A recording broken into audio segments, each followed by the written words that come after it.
The wedding was supposed to be a celebration, but as I watched my son David pledge his life to Sarah, something felt off. Still, I tried to push it aside, focusing on the vows, until my granddaughter Sophie tugged at my sleeve. "Look under the table, Grandpa," she whispered, her voice trembling. As the ceremony continued, I leaned down, my fingers brushing an envelope with my name on it. The words inside hit me like a punch. While the room celebrated, I realized the secrets binding our family were about to unravel. Before the story begins, tell me, where are you watching from? I hope your day's gentle and calm. Please like, subscribe, and let's start our story together. The sun hung low over the sprawling estate, casting a golden glow across the lush gardens where David Matthews stood, adjusting his tie. The air was thick with the hum of anticipation, the scent of fresh flowers, and the clinking of champagne glasses blending into the festive atmosphere of his wedding day. Everything was supposed to be perfect. The guests were all smiles, dressed to the nines, as they gathered in the grand banquet hall, waiting for the bride to make her entrance. But John Matthews, the patriarch, stood at the edge of it all, a cold unease gnawing at him. He watched as his son, David, greeted guests with a smile that didn't quite reach his eyes. David's charm was unquestionable, but John knew the cracks in that smile. Beneath the facade of a perfect wedding, something was quietly unraveling, and John couldn't put his finger on why. Beside him, Emily, his wife, looked detached. She kept her gaze fixed on the floor or into the distance, avoiding his eyes whenever he tried to catch her attention. Her usual warmth had been replaced with a distant, almost invisible sadness. She had always been supportive, a steady presence, but today she seemed somewhere else, physically present, but emotionally far removed. John had long learned not to push her when she was in this mood, but today it felt like there was more to it than just the usual tension. "Grandpa," came a soft voice, tugging at his sleeve. John turned to see Sophie, his 10-year-old granddaughter, standing beside him. She had always been a perceptive child, her bright eyes catching things most people overlooked. Today, she looked up at him with an expression he couldn't quite place. Was it fear? Anxiety? It was as if she had seen something she shouldn't. "Look under the table, Grandpa," she whispered urgently, her voice low but insistent. John raised an eyebrow. The wedding ceremony was unfolding before them, and Sophie was the last person he expected to be distracted by some small detail. He glanced toward the long table near them, where guests were seated, but saw nothing unusual. He shook his head, dismissing the thought. "Sophie, it's fine. Everything's fine," he muttered, half-heartedly reassuring her as he turned his gaze back to the ceremony. The orchestra played softly in the background as the bride, Sarah, began her slow walk down the aisle, her veil billowing like the promise of a perfect future. But Sophie tugged at his sleeve again, her small hand trembling. This time, her face was etched with something close to terror. "No, Grandpa, please look. It's important." John's stomach tightened, and despite his initial skepticism, a flicker of unease stirred in him. He crouched down beside Sophie, his concern growing. "What is it, darling? What do you see?" She only shook her head, her eyes wide and haunted. "I can't tell you, but you need to look." He hesitated, but something in her gaze made him act against his better judgment. Slowly, he turned and glanced beneath the table where Sophie had been staring, a shadow of confusion crossing his face. There, just barely visible beneath the edge of the linen cloth, was a folded envelope. It didn't make sense. Why would there be an envelope under the table? It didn't belong to anyone here. He felt a wave of discomfort wash over him. "Sophie, this is..." "What is this?" John muttered to himself, trying to rationalize it. But Sophie wasn't listening. Her eyes were fixed on something else now, something beyond him, as if she could see a future he could not. The sound of the vows pulled him back to the present.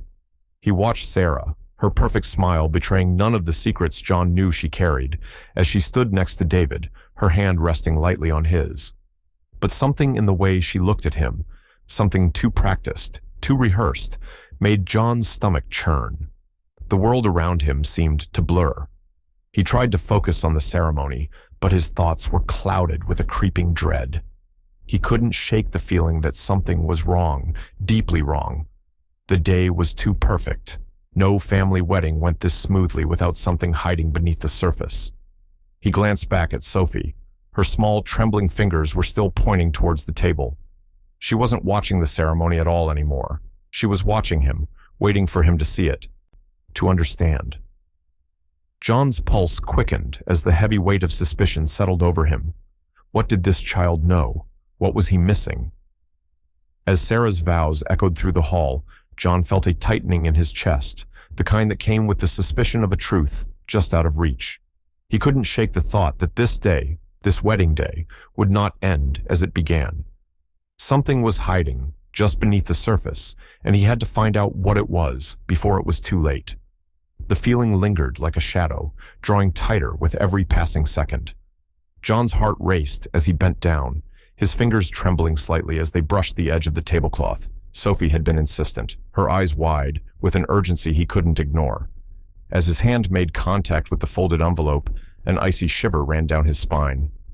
It wasn't just the mystery of it that unsettled him, it was the weight of it, like it had been waiting there, hidden just out of sight, for him to find. He pulled it out slowly, carefully, ensuring no one else noticed. The moment his fingers closed around the envelope, he saw his name scrawled on the front, in neat, almost deliberate handwriting. John Matthews. It felt like a cruel irony, his name, his life, being thrust into something he hadn't asked for. Sophie was watching him again, her small face full of expectation, her hands twisting in her lap. She had given him no context, no explanation, only the cryptic instruction. "Look under the table, Grandpa." But now, the envelope in his hand was a loud statement in an otherwise quiet room, and it made the air seem thicker, the light harsher, as if everyone in the hall was oblivious to the storm John was about to face. He opened the envelope with a shaking hand, his breath caught in his throat as he unfolded the single sheet of paper inside. The handwriting on the note was sharp, precise, as though each word had been carefully crafted to strike fear. "The truth will ruin everything today." The words burned into his mind. It wasn't a threat, not exactly. It was something worse, something ominous. For a moment, John just stood there, staring at the note, trying to make sense of it. What truth? What was happening? His mind raced through 1,000 possibilities, but none of them felt right. His gaze flickered to Sophie, still sitting beside him, her small hands wringing together, her eyes wide with fear and something deeper, a knowledge of something he could not yet understand. What had she seen? What had she known? The note was a signal. He could feel it in his bones. The reality of the wedding, this supposedly joyous occasion, wasn't what it appeared. Something was off. And now he had this note, a sign that the lies and the secrets were about to surface. But where to start? What was the truth that could ruin everything? And why was it directed at him? Sophie tugged at his sleeve again, her voice a mere whisper, but the urgency was clear. "It's for you, Grandpa. I told you." Her eyes were locked on the note in his hand, her expression a mix of fear and something more, something old, something knowing. John's mind swirled. "Not now, Sophie," he muttered under his breath, glancing around the room. He quickly folded the note and tucked it into his jacket pocket. His chest tightened, the pressure of the moment sitting heavily on him. But the last thing he needed was for anyone to see his concern. Not when the wedding was in full swing, with everyone caught up in the celebration. But Emily, his wife, who had been distant all day, noticed. Of course, she did. She was the one who always noticed everything. She turned to him, her brow furrowed with a mixture of curiosity and worry. "John, what's going on? You look like you've seen a ghost." Her voice was quiet but insistent, like she was trying to catch him in something he wasn't ready to reveal. Her eyes scanned his face, searching for answers he didn't have. John swallowed hard, forcing his nerves to calm. "I'm fine, Em, just a little distracted," he said, trying to brush it off. But even to his own ears, the excuse felt hollow, unconvincing. Emily didn't look convinced either. She opened her mouth to speak again, but before she could, John noticed David, his son, standing at the other end of the room, laughing with a group of friends. He was caught up in the joy of the day, oblivious to the storm that was brewing just beneath the surface. John glanced at Sarah, David's bride, who was standing beside him, her gaze sweeping over the guests. When their eyes met, there was something in Sarah's expression that made John's blood run cold. It wasn't just a look of politeness or interest. It was something sharper, a knowing look, almost as if she understood what was happening more than he did. A shiver of discomfort raced up John's spine. He had always felt a strange tension around Sarah, her beauty, her elegance, her poise. But today, it was different. There was an edge to her smile, a subtle coldness in the way she looked at him, and it made him wonder just how much she was involved in whatever dark truth was unfolding today. John took a deep breath, trying to push aside the rising panic. "I'm fine, Emily," he repeated, this time with more conviction. But even as he spoke, he knew something wasn't right. He had no answers, only more questions. With the note still hidden in his pocket, John made a decision. He couldn't let anyone see the fear beginning to creep into his chest. Not now, not when everything was teetering on the edge of unraveling. But in the pit of his stomach, he knew one thing for sure. Today, everything was about to change, and there was no turning back. As the ceremony continued around him, John's thoughts raced ahead, chasing shadows, trying to piece together the puzzle that seemed to have no answer. And all the while, that unsettling look from Sarah lingered in his mind, the weight of her silence pressing down on him.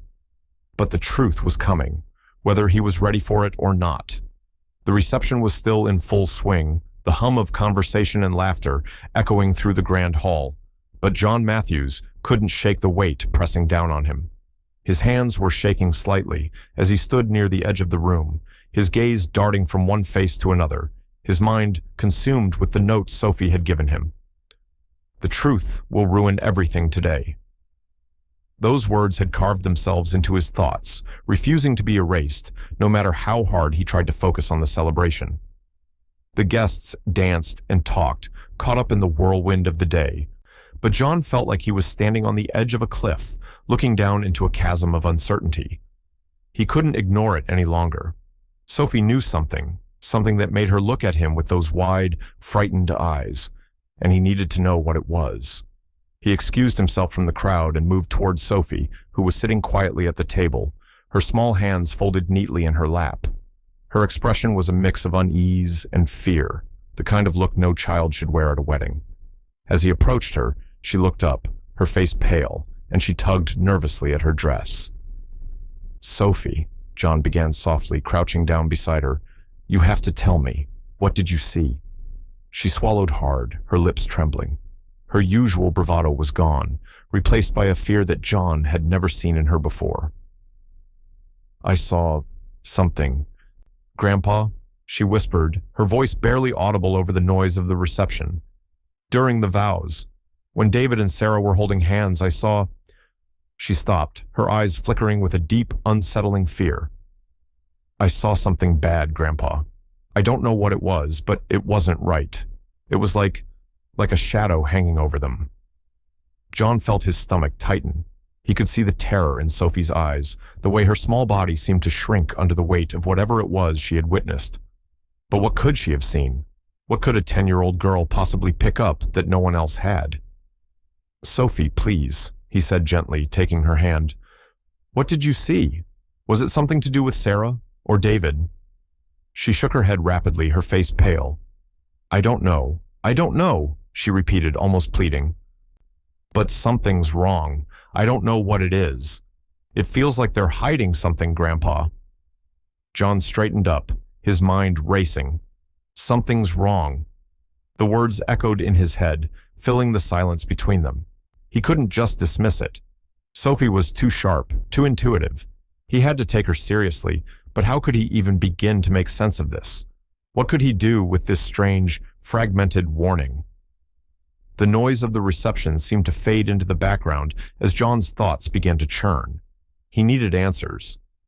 But where could he find them? His eyes fell on Harold Brooks, an old friend, standing at the bar with a glass in his hand. Harold had been around the family for decades, and there was something about the way he had avoided eye contact with John throughout the ceremony that felt off. He had been one of John's closest friends for years, but today Harold was distant, like he was keeping a secret. John walked toward him, his pace deliberate, his mind still reeling from the conversation with Sophie. As he approached, Harold's gaze flickered nervously to the side. "Harold," John said, his voice calm but edged with a growing sense of urgency. "We need to talk." Harold stiffened, his grip tightening around his glass.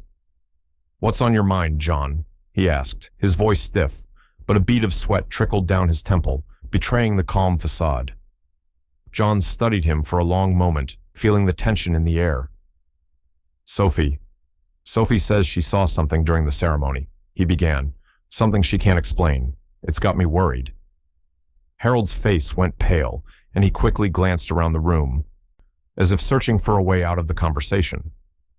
"I don't know what she saw, John," he said, his voice low. "But if she saw something, I'd say it's best to leave it alone. This whole thing, David's marriage, Sarah." He hesitated, then quickly added, "It's not as it seems. You might not want to dig too deep." John's mind raced. What was Harold hiding? His old friend had always been a man of few words, but this was different. There was something in his voice, something in his eyes that made John's suspicion grow. He knew Harold well enough to recognize when he was trying to dodge the truth. "What do you mean, not as it seems?" John asked, his voice sharpening. "What aren't you telling me?" Harold took a step back, his face a mask of unease. Just be careful, John," he muttered, his eyes darting nervously. "You don't want to find out too much. It could ruin everything."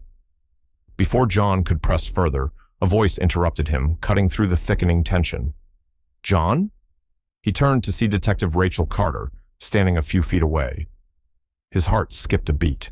Rachel had been a close family friend for years, but her presence at the wedding was anything but expected. She hadn't been invited, and her sudden appearance set off alarm bells in John's mind. "Detective Carter," he said, his voice tense, his eyes narrowing.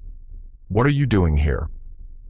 Rachel's sharp eyes met his, and for a moment there was a flicker of something unreadable in her expression. She gave him a small, almost imperceptible smile. "I'm here for the wedding, of course," she said, but her voice had an edge to it, like there was something she wasn't saying. John's mind spun. Rachel hadn't been part of the family for years, not since she had left the small town behind. Why was she here now, and why did her presence feel like another piece of a puzzle that was starting to fall into place? John felt a chill run down his spine. The pieces were moving, but he had no idea where they would land. And the more he uncovered, the more dangerous this web of lies seemed to be. The truth was out there, waiting. But how much more would he have to uncover before it was too late? The reception buzzed with conversation, clinking glasses and soft laughter, but to John Matthews, it felt like the whole world had fallen into a muffled silence. The weight of the day's events hung over him. Sophie's cryptic warning, the strange note, Harold's evasiveness. The sense that something wasn't right had grown stronger with every passing minute. It felt like the walls were closing in, and John didn't know who to trust anymore. He hadn't seen Rachel Carter in years, not since she'd left town, distancing herself from the Matthews family after a case that had left scars no one liked to talk about. When she had left, so had the uneasy feeling that hovered over their family, like a shadow they couldn't shake. But now, here she was again, uninvited, walking toward him with that familiar, keen gaze that never missed a thing. It was like she'd stepped out of a distant past that John wasn't ready to confront. "John," Rachel's voice broke through his thoughts, pulling him back to the present. Her sharp eyes scanned the crowd before landing on him. "I've been watching your family," she said, her tone measured, careful. "There's something wrong here today. The tension's thick. Your son and his bride. There's more going on than just wedding jitters." John forced a tight smile, his pulse quickening. "You've been keeping an eye on us?" he asked, the words tasting bitter in his mouth. But Rachel had always been observant, too observant for comfort. "I don't need to watch," she replied, a slight edge to her voice. "It's written all over your faces. I've seen it before." She hesitated, her eyes flickering towards David and Sarah, who were chatting with the guests, their smiles a little too wide, their laughter a little too forced. "There's more to your son's marriage than meets the eye, John. I can feel it."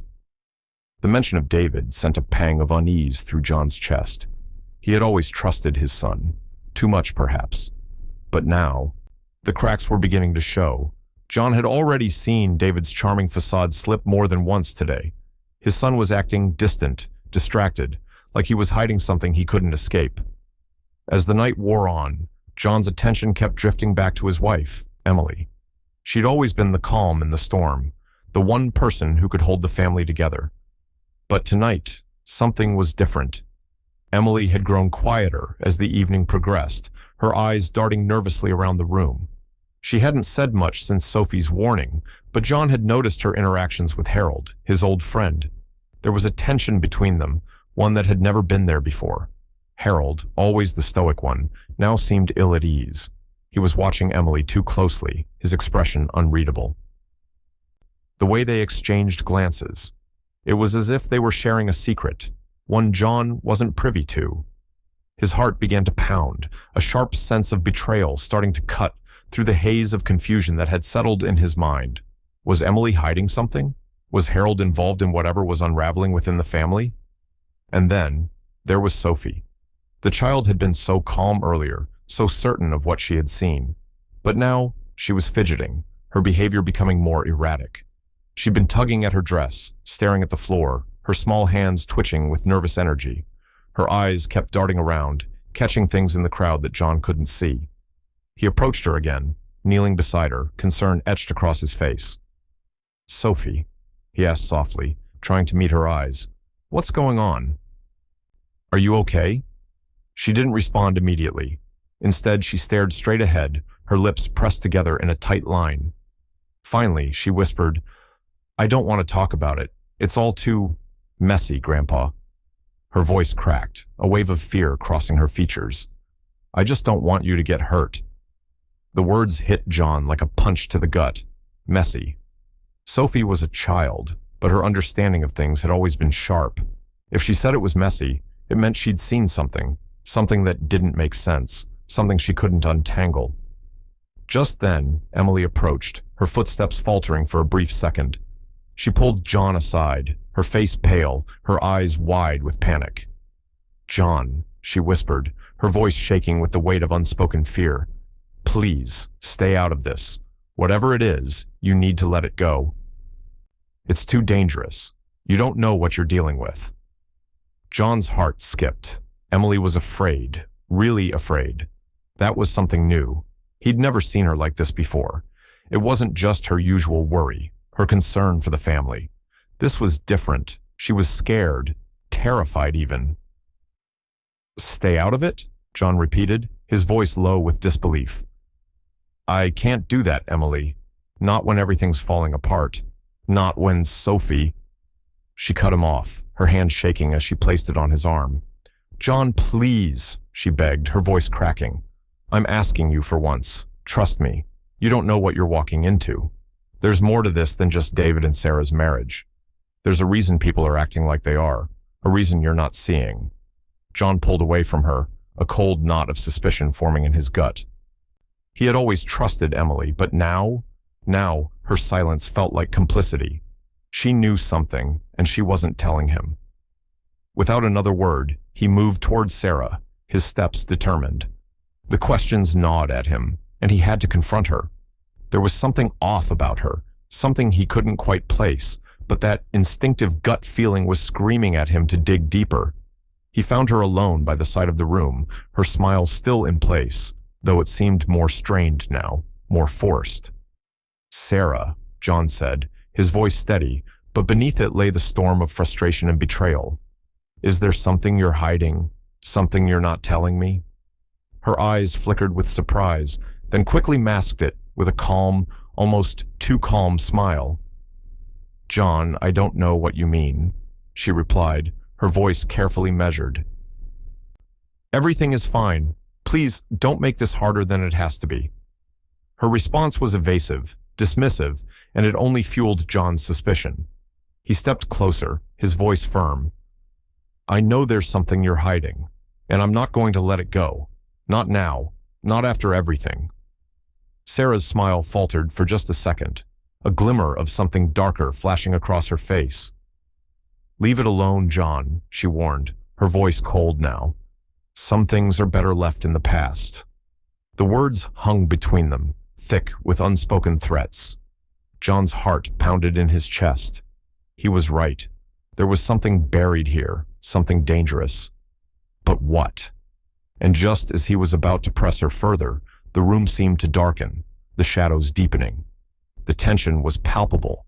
Whatever Sarah was hiding, whatever Emily was too scared to admit, was closer to the surface than John realized, and he was getting closer to the truth, whether he was ready or not.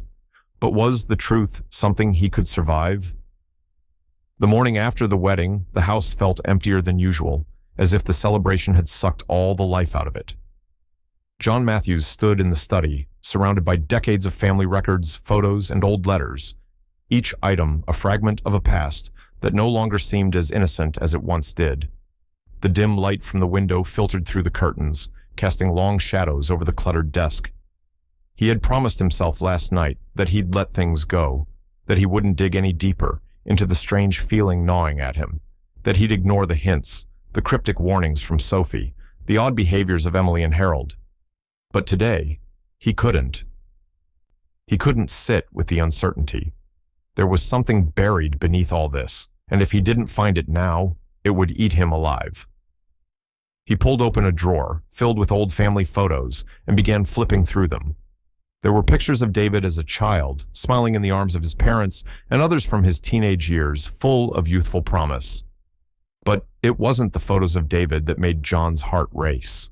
It was the way Emily had always looked at him back then, like she knew something he didn't, something John had never questioned at the time. He paused on one particularly old photo. It was from a family trip when David was around 6 years old. John was smiling beside Emily, but David was off to the side, his expression distant, his small face filled with a quiet sadness. John hadn't thought much about it before, but now, staring at it, something shifted in him. Emily had always been so protective of David, more than he had been, more than a mother even should be. There had been times during David's childhood when Emily seemed to retreat into herself, her eyes clouded with worry, her words too carefully measured. But back then, John had attributed it to the stresses of parenthood, to their busy lives. Now, though, he saw the cracks. There was something about David's early years that Emily had always guarded with an unusual intensity. He wondered how much of that had to do with David's dark side, the one he was only just starting to see. As he sat back in his chair, trying to piece it all together, Sophie's voice broke through his thoughts, soft and hesitant. "Grandpa?" John turned to find her standing in the doorway, her small face etched with concern. "What is it, Sophie?" he asked, his voice gentle, even though a deep sense of foreboding was settling in the pit of his stomach. I saw something before the wedding. David and Sarah, they were arguing. They went off to a quiet corner, and I couldn't hear what they said, but it didn't look good." Sophie shifted nervously, her eyes downcast. "They were angry, Grandpa, really angry." John's heart sank. He had seen the tension between David and Sarah, but he hadn't imagined it was this bad. He thought of the way Sarah had acted earlier, so cold, so calculating. And David? He had been distant, yes, but he had always been charming, always the golden child in everyone's eyes. But now, something was breaking through that perfect image. "Did you hear what they said?" John asked, trying to keep his voice calm, though his insides were tightening with each word. Sophie shook her head, her lips trembling. "No, but I saw their faces. It wasn't a normal argument. It was like they were hiding something." John felt a chill run through him. Sophie's words echoed the same feeling he had, hiding something. That word had become the theme of the day, the feeling of being on the edge of a truth that would tear everything apart. He spent the next few hours sorting through old family records, searching for any sign of a crack in David's past, something that could explain the rift between him and Sarah. But as the hours stretched on, John couldn't find anything concrete. nothing that linked the two of them together in a way that made sense of Sophie's cryptic warning. Frustrated, John left the study and found David in the living room, sitting by the window, staring out at the estate. The weight of the conversation he needed to have hung over him like a storm cloud, but he couldn't avoid it any longer. "David," John began, his voice firm but calm, "I need you to be honest with me. Is there something going on with you and Sarah? Something you're not telling me?" David turned slowly, his face momentarily shocked by the directness of the question. Then, as if he could feel the weight of his father's suspicion, he forced a smile. "No, Dad, everything's fine," he said quickly, but there was a slight tremor in his voice. "It's just wedding stuff. You know how these things go. Tension, nerves." John studied him closely, noting the way David avoided his eyes. His son's words didn't ring true. There was something more beneath the surface, and David's defensiveness only made John more certain that he was hiding something. But David wasn't going to break, at least not now. "Are you sure?" John pressed, his voice softer now but insistent. "You know you can talk to me." David's eyes flickered with discomfort, and then he stood up quickly, brushing past John. "I'm fine, really. I just need some space." John watched him leave, frustration bubbling inside him. It was clear that David was hiding something, but it was becoming harder to tell what it was buried beneath that carefully crafted mask of indifference. As the day wore on, John found Emily again, this time in the kitchen, her hands shaking slightly as she prepared coffee. He knew she had been avoiding him, trying to steer him away from the truth. But her nervousness was like a rope tightening around his chest. "Emily," John said, his voice low but firm, "we need to talk. What is it you're not telling me?" She flinched, her eyes darting away, but not before he saw the raw fear in them. She opened her mouth to speak, but the words didn't come. "Sophie said she saw David and Sarah fighting," John continued, his voice growing more insistent. "And now I find all these old photos, things I never noticed before about David's childhood. What's going on, Emily?" Emily's eyes welled up with tears, but she quickly wiped them away, turning toward the sink to hide her face. "John, please just let it go. We can't—" But Sophie's voice interrupted them again, soft and cryptic. "The ring is the key," she whispered, as if she'd been listening from the doorway. John's heart stopped. The ring. What did she mean? And why did it sound like she knew more than she was telling him? Unable to ignore it any longer, John moved to David's room, searching through his belongings. And there, hidden beneath a stack of clothes, he found it, the journal. As he flipped through the pages, the dark, disturbing entries filled him with a cold sense of dread. David's secrets were deeper than he could have ever imagined, and the truth, whatever it was about to shatter everything. The answers were close, too close, and yet John couldn't shake the feeling that the worst was still to come. John sat in David's room, the journal heavy in his hands. The pages crackled as he flipped through them, the ink bleeding into his mind, revealing dark corners of his son's life. At first, it was typical teenage angst, David's usual frustrations, but then things took a darker turn. The words grew more desperate. "I don't know how to keep this from Sarah anymore. She's finding out about the debts. I can't keep pretending everything's fine." John's stomach tightened. David's debts, things he'd never mentioned, things he'd kept hidden, piled up like stones in a wall, each one heavier than the last. Gambling, bad investments, all the things David had buried in silence, and now Sarah was involved, fighting with him over it. The marriage wasn't just strained, it was built on a house of lies. Then John's eyes stopped on a new entry. His name wasn't there, but Emily's was. "I can't tell Mom and Dad. If they knew the truth, it would ruin everything. I don't know how to fix this." A cold chill ran through John's veins. Emily, his wife. How deep was she involved in this? How long had she known about David's mess? Had she been covering for him? The question lingered, pulling John further into a pit of confusion and betrayal. The more he read, the more the pieces didn't fit. What was Emily hiding? What had she known all along? His thoughts were interrupted by the faint sound of footsteps. Sophie. "Grandpa," she said, her voice small but urgent. I saw David and Sarah fighting before the wedding. It wasn't just a normal argument. They were angry. Really angry. John's chest tightened. Sophie's words added to the growing dread. Something was wrong. Something much deeper than he realized. He needed answers, and the first person he had to confront was David. David was in the living room, standing by the window, his back turned as he stared outside. The tension between them was palpable, a quiet war brewing beneath the surface.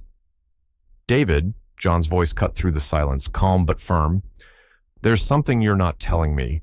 What's really going on with Sarah?" David turned slowly, his expression unreadable, but his eyes betrayed him.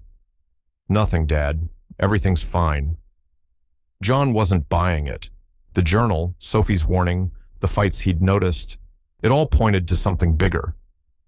"David, I know something's wrong. You can't hide it anymore." David's jaw clenched, but he didn't respond. His silence was confirmation enough. John knew his son was keeping something buried, but how deep did it go?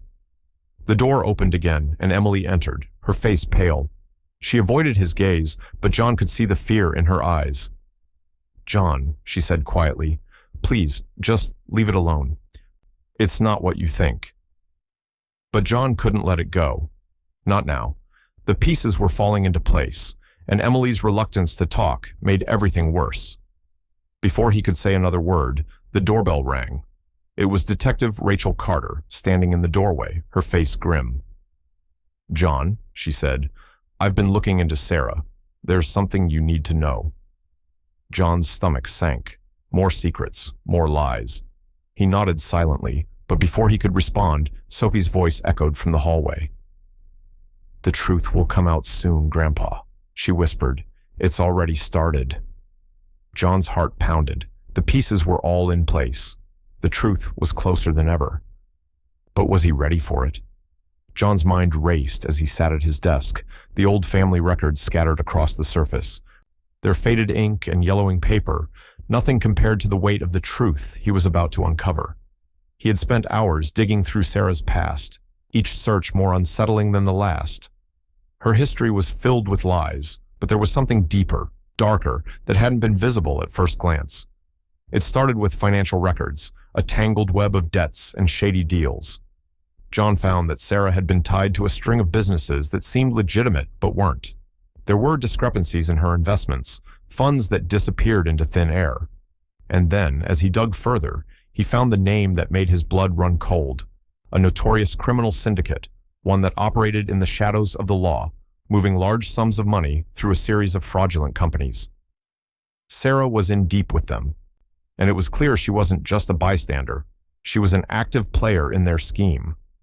John's stomach tightened as he pieced everything together. Sarah wasn't just a woman with secrets. She was a criminal, a manipulator who had used her marriage to David to cover up her ties to this dangerous world. She wasn't just living in the shadows. She had been pulling strings, playing a game that would cost them everything if it came to light. With trembling hands, he turned to Emily, who had been in the kitchen, her face tight as she prepared dinner. Her movements were robotic, almost mechanical, as if she were going through the motions, trying to maintain some semblance of normalcy in a world that was falling apart. "Emily," John's voice cut through the quiet. "We need to talk. Now." Emily stopped what she was doing and turned slowly. Her face pale, her eyes avoiding his gaze. She had known. He could see it in the way her shoulders tensed, in the way her hands clutched the counter, like she was holding on to something, just to keep herself steady. "I found out about Sarah," John continued, his voice low but firm, "and I found out about her connections to criminals. You knew, didn't you? You knew about all of it." Her face twisted in guilt, and she swallowed hard. "John, I didn't want to burden you. You had enough on your plate. David was already struggling, and She paused, her eyes flickering with the weight of years of secrets. "I didn't know how to tell you. I didn't want to tear the family apart."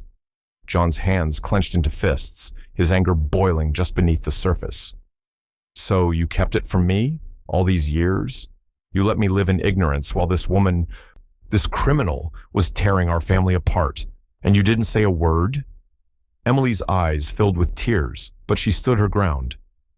I thought I was protecting you, protecting David. I didn't want you to lose him, John. I didn't want him to lose his future over something that was already spiraling out of control. I didn't know what to do." John could feel the betrayal like a heavy weight on his chest. He wanted to yell, to scream, to demand answers. But something in his wife's eyes told him that she had been trapped in this too. She had been trying to protect David, but in doing so, she had enabled a web of lies that was now unraveling. As he tried to process everything, Sophie's small voice cut through the tension. "Grandpa," she said, pulling him aside once again, her small hand gripping his arm. "David doesn't know everything. He thinks Sarah is just a little messed up, but he doesn't know the truth. He doesn't know how bad it really is." John stared at her, his heart racing. Sophie's words were like a punch to the gut. The realization hit him like a tidal wave. Sarah had been blackmailing David. That's what all the tension had been about. Sarah wasn't just manipulating him emotionally. She had been holding something over David for years, using his debts and her secrets to control him, to keep him in line. David had no idea what his wife had really been doing, and it was a truth that would destroy him once he found out. John's blood ran cold as he turned toward the living room, his mind working overtime to put the pieces together. His thoughts were interrupted by the sound of footsteps, and he knew that Sarah was near. He had to confront her now, before things spiraled any further. He found her by the window, staring out at the garden, her face calm, collected. But he could see the tension in her posture. She knew the end was near. She knew the walls were closing in. "Sarah," John said, his voice steady but sharp, "I know everything. I know about the blackmail. I know about the debts. I know you've been using David, manipulating him for your own gain." Sarah turned slowly, her eyes narrowing as she met his gaze. For a moment, she didn't speak. Then, finally, she gave a cold smile, the mask of the perfect wife slipping just enough for John to see the truth. "You don't understand, John," she said, her voice calm, almost too calm. "It wasn't about David. It was about survival. You think I would let my life fall apart for the sake of some idealistic family? No. I did what I had to do." John felt his blood boil, but before he could respond, he heard the door creak open behind him. David. He had overheard the conversation, and his face was a mix of confusion and anger. "What the hell is going on?" David's voice cracked with emotion as he stepped into the room. "What are you two talking about?" John's heart sank. He had known this moment was coming, but nothing could prepare him for the explosion that was about to unfold. David's gaze flickered between John and Sarah, and in that instant, the anger that had been simmering for so long erupted. "You're lying," he shouted at both of them. "You've been lying to me my whole life." The argument that followed was violent, filled with years of pent-up anger and betrayal. John's world shattered in front of him as his son raged against him, against Sarah, against everything they had built together. The family was broken, and John didn't know how to put the pieces back together. But as the fight raged on, one thing was clear. The truth had come out, and nothing would ever be the same again. David stood in the doorway, his face twisted with anger. His hands were clenched at his sides, and his voice trembled as he confronted his father. "How could you, Dad? How could you destroy everything?" John looked at him, his heart heavy with a mixture of guilt and frustration. "David, I didn't want to hurt you, but you were being manipulated. Sarah, she's been controlling you. She's been using you." David shook his head vehemently, his voice rising. "You're lying. She loves me. She's always loved me. And you—" He stopped, his chest rising and falling rapidly. "You've destroyed everything, Dad. You've ruined my marriage." "I didn't ruin anything, David. I uncovered the truth," John said, his voice more controlled now. "Sarah's been blackmailing you, using your secrets to keep you under her thumb." David's eyes were wild with disbelief. "I don't know what you're talking about," he spat, his voice breaking. "You've poisoned everything. She's been nothing but good to me. You're the one who's wrong." John's chest tightened, the frustration building. "I'm not wrong. I'm trying to protect you." David stepped closer, his face inches from John's. "You don't know anything. You don't understand. I trusted her. I loved her." His voice cracked, the pain seeping through the words. And you've taken that away from me. Sophie appeared in the doorway, her small face tense. Grandpa, she said quietly, her voice trembling. I heard Sarah. She told David that if he didn't do what she wanted, she'd tell him a secret from his past. John turned sharply, his heart pounding. A secret? What secret? His mind raced as he processed the weight of Sophie's words. What secret, Sophie? He asked urgently. I don't know, Sophie replied, her voice small, but it's something big. Sarah's been using it against him. John's mind spun as the pieces began to click into place. David's behavior, his blind devotion to Sarah. It all made sense now. But what was this secret? Why hadn't David remembered it? Before he could ask more, Emily walked into the room, her face pale. Stop it, both of you, she said, her voice shaking as she tried to mediate. You're tearing this family apart. But John was past the point of calming down. This isn't about family anymore, Emily. This is about the truth. Sarah has been lying to David, manipulating him, and you... He stopped, his gaze locking on her. You knew, didn't you? You knew everything. Emily looked away, her eyes brimming with tears. She opened her mouth to speak, but the words caught in her throat. Finally, she nodded, defeated. I didn't want to hurt you, John. I thought if I just kept it quiet, we could keep the family together. But I was wrong. I should have told you. John felt a pang of betrayal, the weight of the secrets between them suddenly too much to bear. How could you let this go on? He whispered, his voice broken. Before Emily could respond, Sarah stepped into the room, her calm demeanor a sharp contrast to the storm raging in the family. John turned to her, his anger rising again. Sarah, it's over. Leave David. Leave this family before you destroy everything. Sarah's lips curled into a cold smile. You think you can control me, John? You don't know what I'm capable of. Her voice was sweet, but there was an edge to it, a threat lurking just beneath the surface. John's stomach turned. You're done, he said, his voice low but firm. Leave before I expose everything. Sarah's smile widened, and for the first time, her mask slipped. Oh, John, you don't understand. You think this is about David? She paused, her eyes glinting with something darker. This is about you. John's heart skipped a beat. What are you talking about? Sarah stepped closer, her voice almost a whisper. I know your secret, John. The one you've been hiding for years. The one that could ruin you. The room seemed to close in around him. Sarah had something on him? What could she possibly know? His mind raced, but before he could respond, David's voice broke through the tension. What secret, Dad? David asked, his voice trembling. What has she been hiding from me? John's world tilted. The truth was out, but now the real battle was just beginning. The family had been shattered, the lies and secrets too heavy to bear. And as David's face twisted in confusion and betrayal, John realized that nothing would ever be the same again. The wedding, once a celebration, had become a symbol of everything that had gone wrong. The damage had been done, and there was no way to take it back. John sat in his study, his hands gripping the edge of the desk, as Detective Rachel Carter laid out the legal documents in front of him. The papers were stacked high, each one a piece of a puzzle that he was only now beginning to understand. His mind was reeling, trying to piece together the web of lies that Sarah had woven around his family. The documents were clear, the connections undeniable. Sarah's involvement in criminal activities stretched far beyond her manipulation of David. Rachel's voice broke through the silence. These are just a few of the records I was able to dig up, she said, her tone as steady as ever, but John could hear the gravity in her words.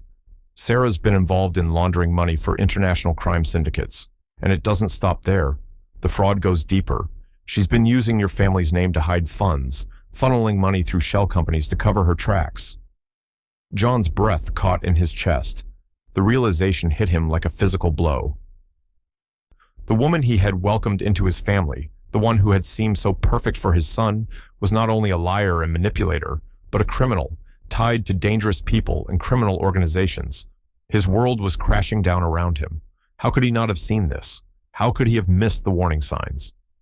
As John read through the documents, he could feel his stomach turning. The implications were enormous.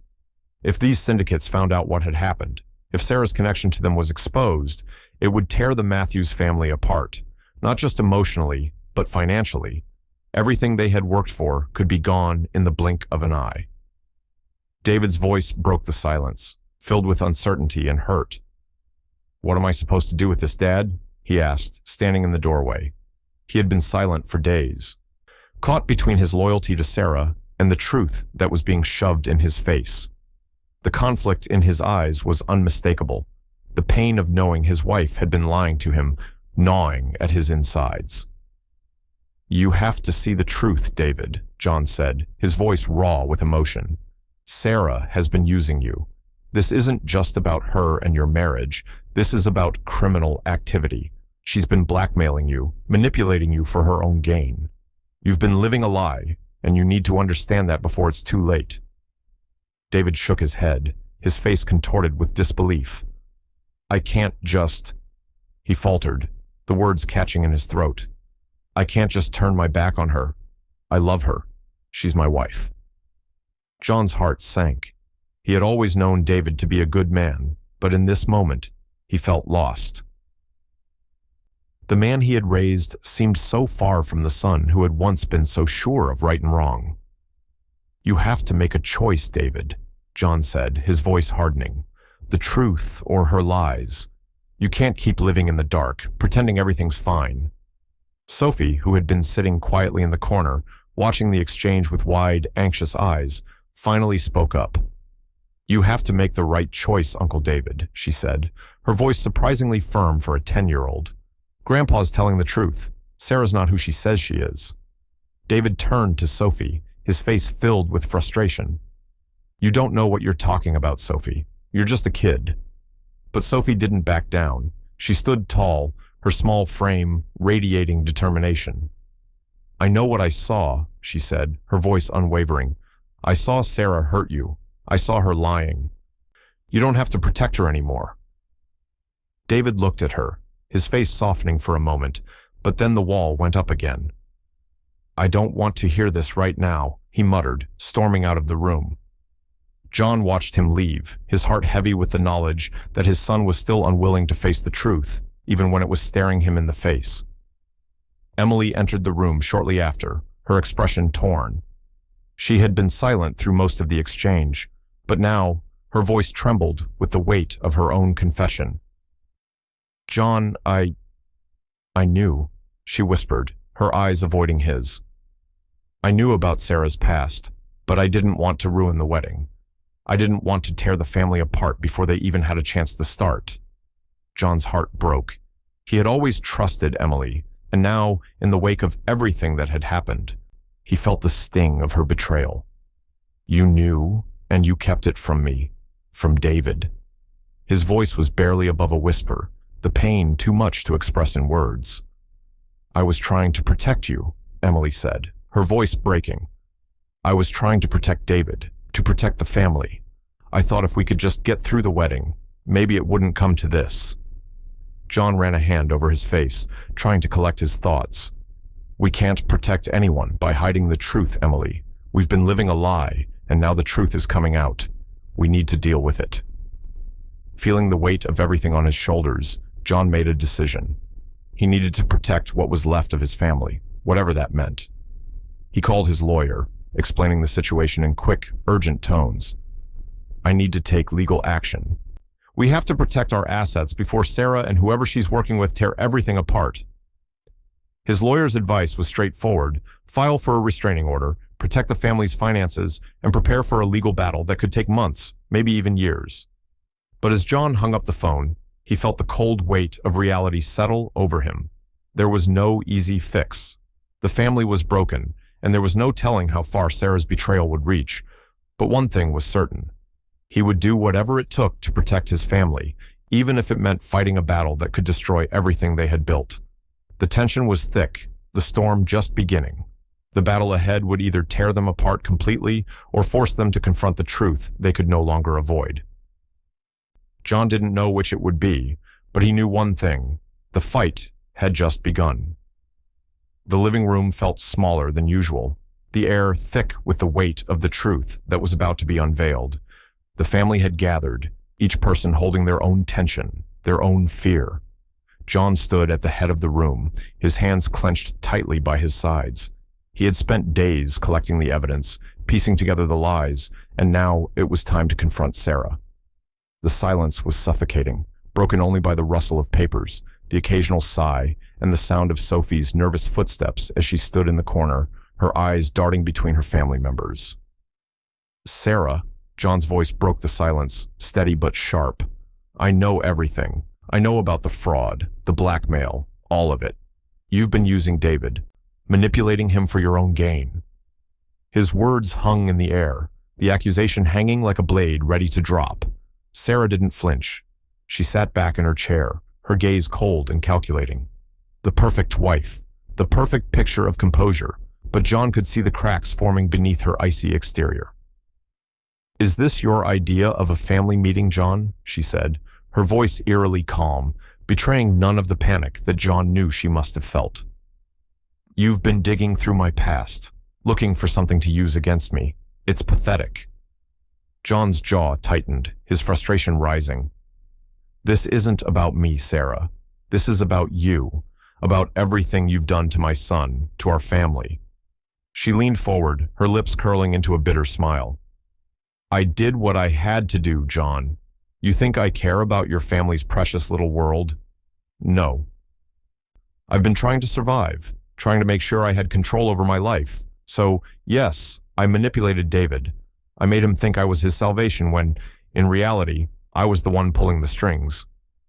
The confession hit John like a punch to the stomach, but the anger that followed was swift and unrelenting. "You've ruined his life. You've manipulated him with lies and threats, holding him in your grip, blackmailing him with his own past, with his mistakes."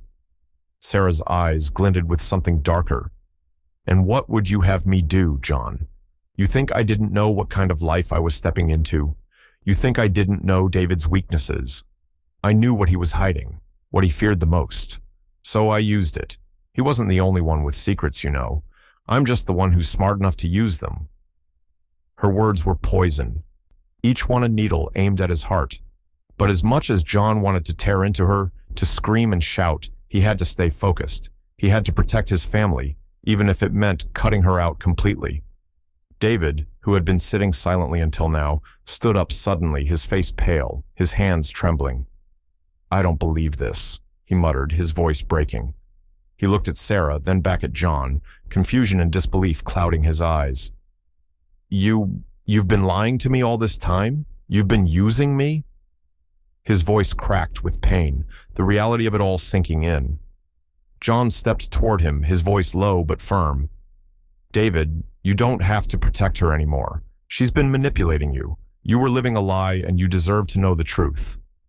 David's expression shifted, his face crumpling as the weight of the betrayal became too much to bear. His eyes filled with tears as he looked between Sarah and his father, his voice breaking. I didn't know she was blackmailing me. I didn't know she was using my past against me. I thought she loved me." Sophie, who had been standing quietly in the corner, stepped forward, her small voice cutting through the tension. "I saw her, Daddy," she said, her words trembling with the gravity of what she was about to reveal. "Before the wedding, I saw Sarah with another man. They were talking, and she was holding his hand. It looked like they were more than just friends." The room went still. John turned sharply to Sarah, his eyes narrowing. "Is this true? Were you seeing someone else behind David's back?" Sarah's face hardened, but she didn't answer. She didn't need to. The truth was in the air, thick with betrayal. David stumbled back, his hands flying to his face as his chest heaved with sobs. I knew there was something wrong," he whispered, his voice raw with anguish. "I knew she was hiding something. I was just too afraid to face it, too afraid to lose everything." John's heart broke as he watched his son fall apart, his world crumbling around him. This wasn't just about Sarah's lies. It was about the years of manipulation that had poisoned David's mind, the years of feeling trapped in a relationship that wasn't what it seemed. John turned to Sarah, his face set in stone. "You're done. I'm cutting you out of this family. You've ruined everything. You're not welcome here anymore." Sarah stood up, a cold smile on her lips as she met John's gaze. "You think you can get rid of me that easily? You have no idea who you're dealing with." But it was too late. The damage had been done. Sarah was already unraveling the family, and there was no turning back. The wedding, the celebration, it all felt like a distant memory now, drowned in the bitter reality of what had been exposed. David stood there, broken and defeated, his eyes still locked on Sarah, his world shattered by the woman he had once trusted. John stepped forward, placing a hand on his son's shoulder, but even as he did, he couldn't shake the feeling that they were standing on the edge of something irreversible. The family had been torn apart, and the only question left was how they would ever put the pieces back together. The truth had been revealed, but its consequences were far from over. John sat at the kitchen table, his hands gripping the edge, trying to steady himself. The past week had been a whirlwind of revelations and betrayals, and now the full scope of Sarah's criminal ties was beginning to sink in. Across from him sat Detective Rachel Carter and the family lawyer, Michael Hayes. Both of them were as somber as John, their faces etched with the gravity of the situation. Rachel's voice was steady, but the weight behind her words hit John harder than he expected. "John, we've dug deeper into Sarah's connections, and it's worse than we thought. Her ties to these criminal syndicates aren't just about money laundering and fraud. She's been working directly with them, involved in drug trafficking and illicit arms deals. The investigation is only just beginning, but what we've found so far is enough to bury your family, and hers too." John's breath hitched, the air around him suddenly thick with disbelief. The reality of what Sarah had been involved in felt too much to process. How could she be hiding all this? John muttered to himself, his voice trembling with a mix of rage and sorrow. How could we be so blind? Rachel glanced at Michael, who nodded, his face pale. "This is going to escalate, John. We need to prepare for the fallout. There will be legal action, public exposure, and if we don't act quickly, there could be more dangerous people involved. We can't afford to wait." John rubbed his temples, trying to absorb the magnitude of the situation. Everything he had known about Sarah, about their family's future, was slipping through his fingers. The world he had tried so hard to protect, to keep together, was unraveling before his eyes. The meeting broke shortly after, but John wasn't ready to face the rest of the family. He knew he had to talk to Emily. He couldn't go on any longer with the feeling that they were both standing on opposite sides of a vast, empty chasm. When he found Emily, she was in the living room, staring out the window, lost in thought. She didn't even turn when he entered. "Emily," John's voice was low but firm. "We need to talk." She turned slowly, her face pale, her eyes hollow from the sleepless nights and the weight of the lies they had both been living. "I don't know how to fix this, John," she said quietly, her voice breaking under the strain. John stepped forward, his frustration and grief boiling over. "How could you not tell me, Emily? How could you let Sarah's lies fester? How much did you know?" She flinched, her eyes dropping to the floor.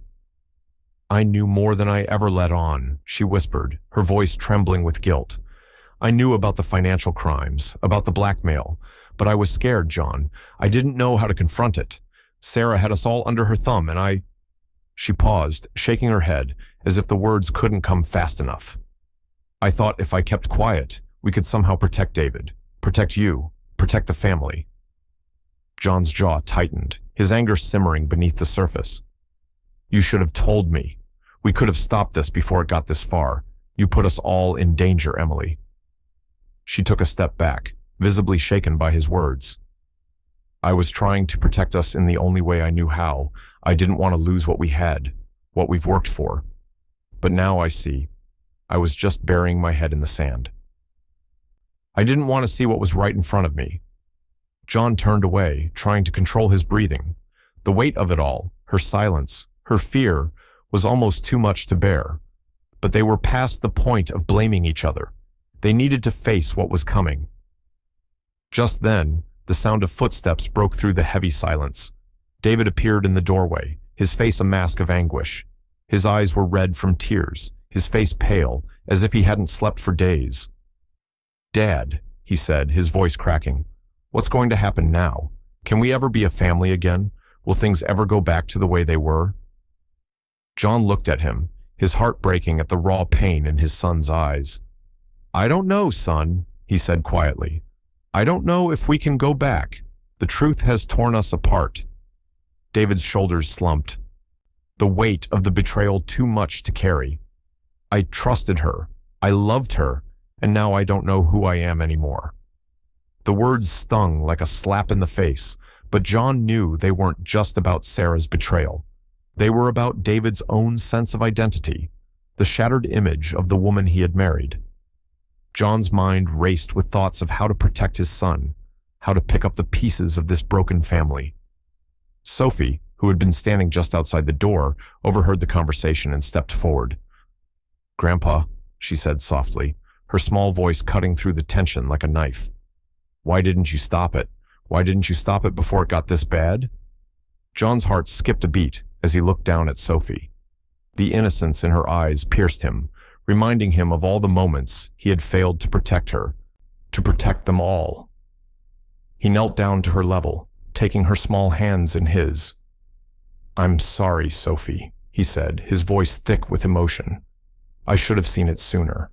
I promise you, I'll do everything I can to make things right, but it's going to be a long road. We all have to face the truth now." Sophie nodded, but her eyes were still filled with confusion and fear.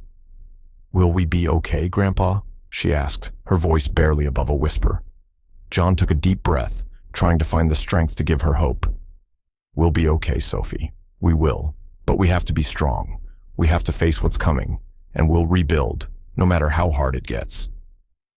But even as he spoke those words, John knew the truth. The road ahead would be long, and the cost of what was lost might never fully be healed, yet he couldn't turn back. They had to face the consequences, no matter what. And so, with his family hanging in the balance, John made a vow to himself, to face the truth, no matter how painful, and rebuild whatever trust could be salvaged. The weight of the past pressed on him, but he was determined to see this through for his family, no matter the cost. The Matthews family sat in a small, sterile conference room, the sound of paper rustling and the hum of fluorescent lights filling the tense silence.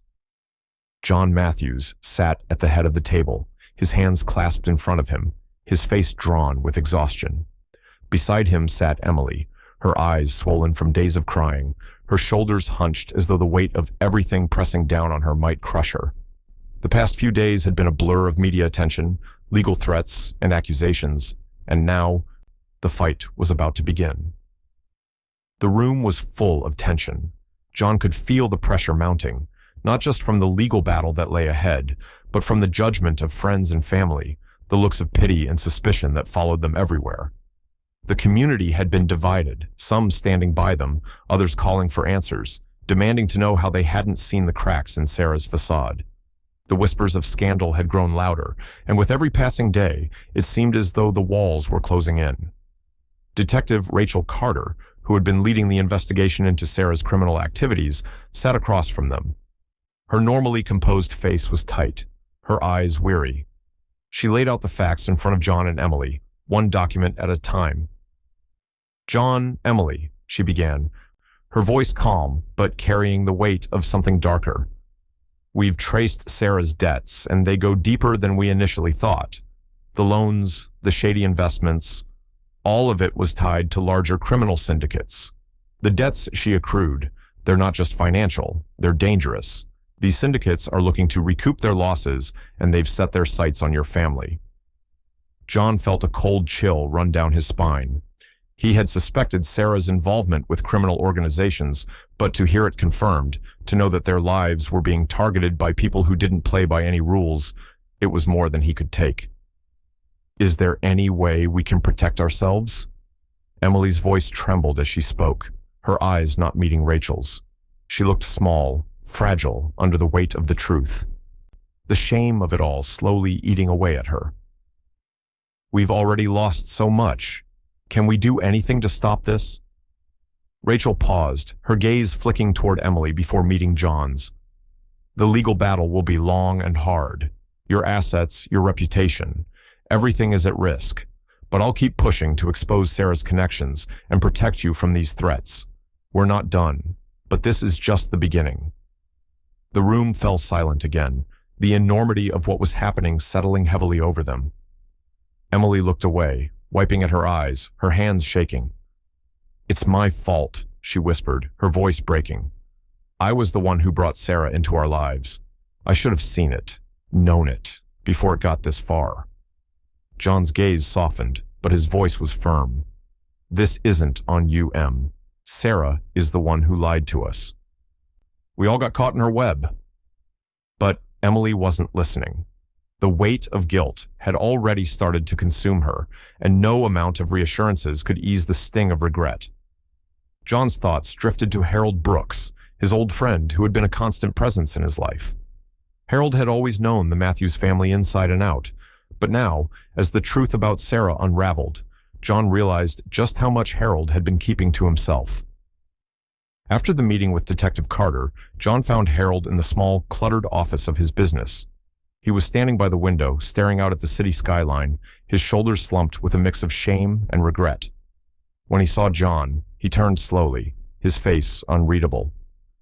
"Harold," John began, his voice tight, with both frustration and a simmering anger. "I need you to be honest with me. You knew about Sarah's criminal ties, didn't you? You knew something, and you didn't tell me." Harold shifted uncomfortably, avoiding John's gaze. "I didn't think it would come to this, John. I thought I could handle it. I thought I could keep her at bay, protect you from whatever mess she'd gotten herself into."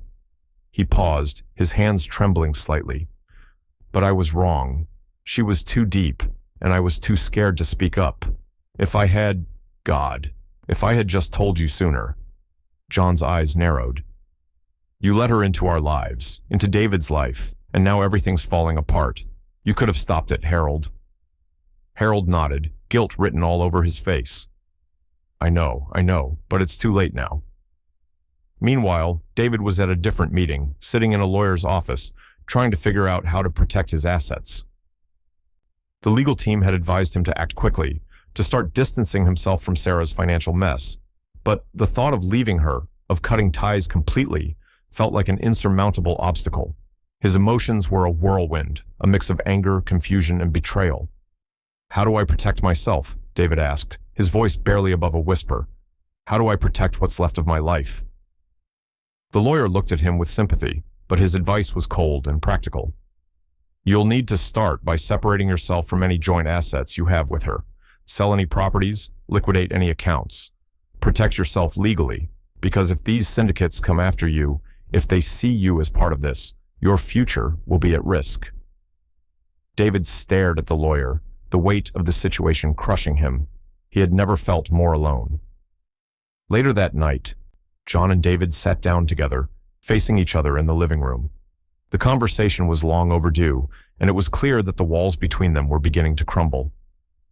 "We can't undo the past," John said softly, his voice filled with pain. "But we can make sure we don't repeat our mistakes. The road ahead is going to be hard, son. We'll have to fight, but we'll do it together." David nodded, his face a mixture of exhaustion and regret. "I don't know if I can forgive myself for not seeing it sooner." John placed a hand on his son's shoulder, offering what comfort he could. "We'll rebuild, David, one step at a time." The legal battle was just beginning, but the Matthews family was already starting to understand the full scope of Sarah's betrayal. It would take everything they had to survive it, and some things might be lost forever. But John was determined.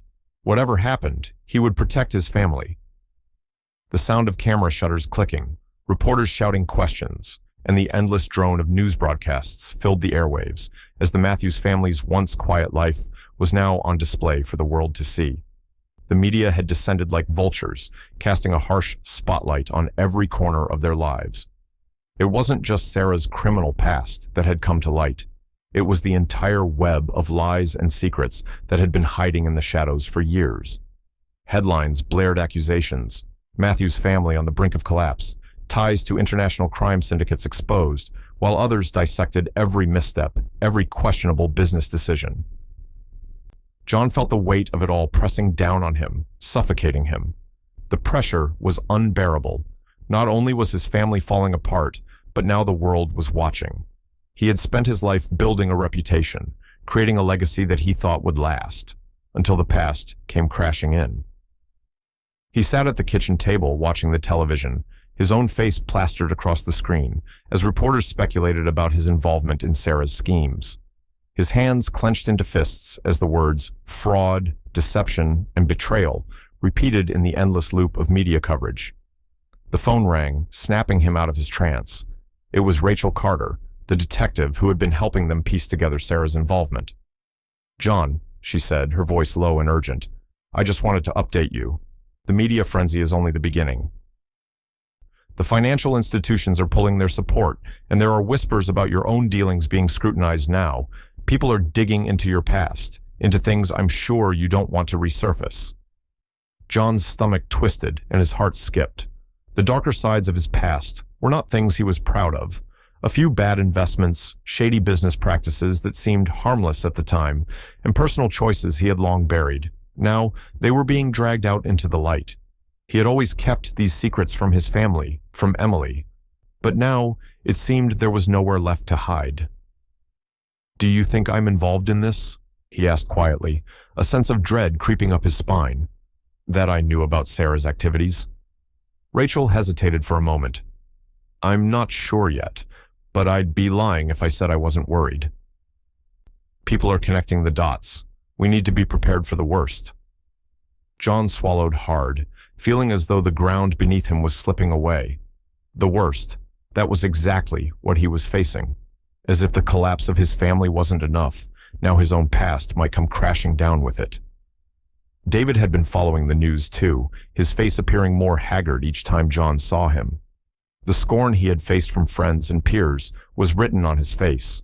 Friends who had once celebrated his wedding now avoided his gaze, their whispers echoing louder than any words of comfort. He had married Sarah without knowing the depths of her betrayal, and now he was left to pick up the pieces of a life he thought was stable. The weight of shame was heavy on his shoulders. "Dad," David's voice cracked as he entered the room. "What's happening? What did we miss? How did we not see this coming?" John looked at his son, his heart breaking. "You weren't the only one who was blinded, David. We all were. Sarah used us. She used me." David's eyes welled with tears, his hands trembling. "I loved her, Dad. I didn't know. I didn't know she was capable of this." John stepped toward him, placing a hand on his shoulder. "I know, son. I know. But we can't keep looking back. We need to focus on what's ahead." Meanwhile, Emily had been quiet, her presence almost ghost-like in the midst of all this chaos. It had been days since the initial shock, and though she had tried to keep the family together, her own heartbreak and guilt were eating away at her. She had known about Sarah's past, kept that secret, thinking it was for the best. But now, it felt like the ground beneath her feet had shifted irreparably. One evening, after the children had gone to bed, Emily finally broke down. "I don't know how to fix this, John," she whispered, her voice raw with emotion. "I thought I was protecting you, but I've ruined everything. I've ruined us." John pulled her into an embrace, his own guilt mixing with hers. "We'll rebuild, Em, I promise you. We'll figure this out." But the promise felt hollow as he said it. The truth was, John didn't know how they could rebuild. He wasn't even sure where to begin. The emotional scars from Sarah's lies, from Emily's silence, from David's betrayal, everything was still so raw. And then there was Sophie. The little girl who had once been so full of joy now walked around the house in a daze, her once bright eyes now dimmed with the weight of the family's unraveling. She'd overheard everything: David's breakdown, her parents' arguments, John's quiet conversations with Rachel, and she had begun to withdraw more and more, her presence barely noticed as she became lost in her own thoughts. One evening, as John sat in the living room, staring at the pile of legal documents in front of him, Sophie came to him. She stood there, staring at him for a long moment before speaking, her voice barely a whisper. Why didn't you stop it, Grandpa? Her words hit him like a slap. She wasn't just asking about Sarah. She was asking about everything. The lies, the secrets, the things they had allowed to fester in their family. John felt a wave of grief crash over him. I don't know, Sophie. I should have, but I didn't. And now we have to face it. Sophie nodded slowly, her small hand gripping his. Can we still fix it? She asked, her voice trembling with uncertainty. John looked down at her, his heart aching with the weight of her question. I don't know, sweetheart, but we're going to try. As the family tried to find their footing in the aftermath of Sarah's betrayal, it became clear that no one would come out of this unscathed.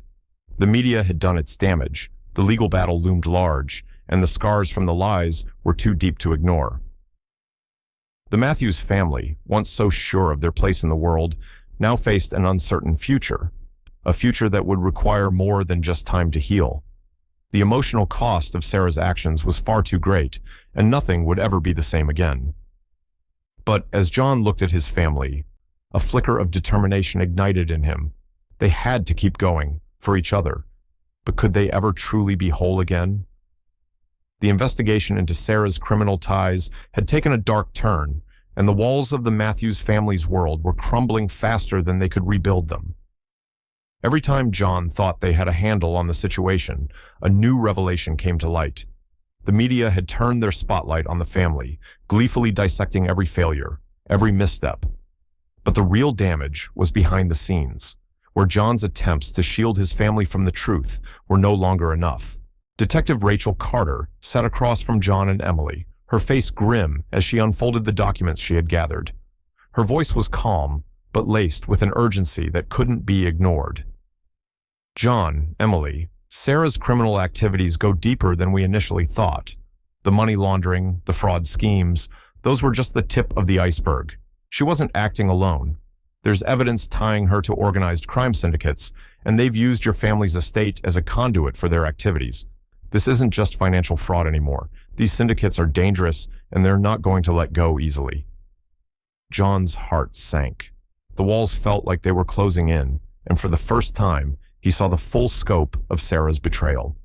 Their family's name, their legacy, was now irrevocably tied to the criminal underworld. The very place that had been the foundation of their wealth, their pride, his sanctuary, had been used to conceal the darkest of secrets. It was a crushing blow, one that cut deeper than any personal betrayal could. We need to act quickly, Rachel continued. The criminal connections are too vast, and they're targeting your family now. Not just for the money Sarah's laundered, but because they want to protect their interests. This is going to get much worse before it gets better. Emily's hands trembled as she clutched the edge of the table. I never imagined it was this bad. I should have known. I should have seen it, she murmured, her voice tinged with guilt. John felt a surge of frustration but kept it in check. We couldn't have known, Emily. We were all fooled by her. We trusted her. But even as he said it, John knew there was more to it. The cracks in his own past were starting to show. His own dealings, small but questionable investments made years ago, were now being brought to light by the press. The criminal elements Sarah had entangled them with were now poking around, and the consequences of his own questionable decisions were about to be laid bare. David had been caught in the middle of it all. His once carefree life was now a series of questions, doubts, and scorn. The friends who once congratulated him on his marriage were now turning their backs. His peers avoided his gaze, their whispers louder than any word of comfort. David sat in the living room, his face etched with guilt and confusion. His eyes were hollow, drained of the light they once had. Dad, he said quietly, his voice barely audible. I should have seen it. I should have known what was happening. How did we get here? John walked over, placing a hand on his son's shoulder. The distance between them, once bridged by a father's quiet confidence, was now filled with sorrow. You weren't the only one deceived, David, John said, his voice thick with emotion. We all were, but you need to stop blaming yourself. Sarah is the one who chose to do this. She used you, used us. David's face twisted with anger and shame. I was the one who trusted her. I was the one who dragged this into our lives, thinking everything was perfect. I loved her, Dad." John's heart broke as he watched his son crumble, but there was nothing he could say to undo the damage that had been done. "I know, son, I know." As the conversation lingered in the air, Emily spoke again, her voice raw. "David, you can't keep carrying this guilt. Sarah used you. You didn't know. Please, you need to understand that." David shook his head, pushing past his mother's words. "How am I supposed to move on from this, Mom? How am I supposed to forgive myself for what I did to this family?" Just then, Sophie appeared at the door, her face pale. She had been quieter than usual, her small shoulders tense with worry.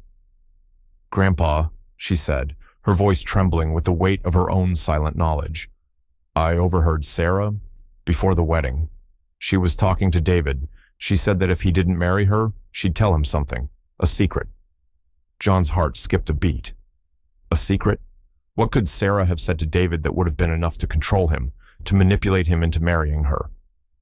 Sophie continued, her eyes wide with a mix of innocence and understanding. "I don't know what it was, Grandpa, but it sounded really important." John's mind raced. What secret? What had Sarah been holding over David? The emotional weight of the situation was too much to bear. He pulled Sophie close, trying to reassure her, but his thoughts were elsewhere, caught on the impending legal storm, the unraveling of his family, and the terrifying unknowns that lay ahead. "I don't know what it is, Sophie," he said softly, "but I promise you, we'll find out. We have to face this head on." The family was broken, betrayed, shattered by the web Sarah had spun, and now the consequences were closing in fast. As the legal battles loomed and the media's insatiable thirst for scandal grew stronger, John knew one thing for certain: they were not going to come out of this unscathed. And the secret that Sarah had kept from David, the one that had led them all here, was still waiting to be uncovered. But as each truth was revealed, John couldn't help but wonder, could they ever truly be whole again? The day had come. David could feel the weight of it pressing down on him, every step heavier than the last, as he made his way to the small apartment Sarah had rented in the weeks since their wedding had fallen apart.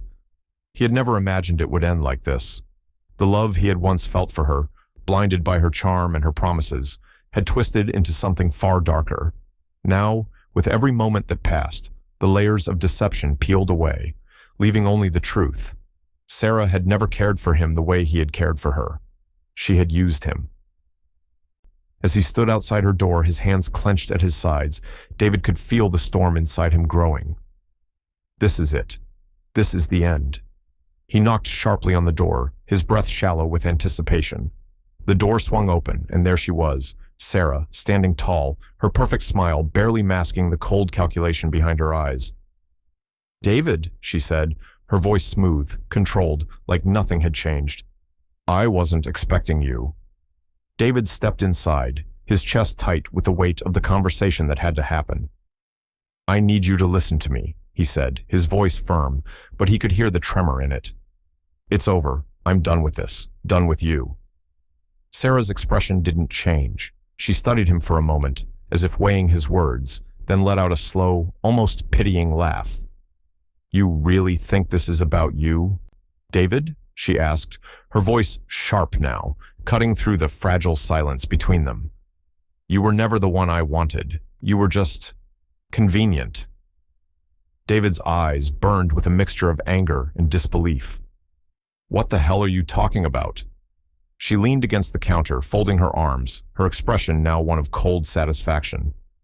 "From the very beginning, you were a pawn in my game.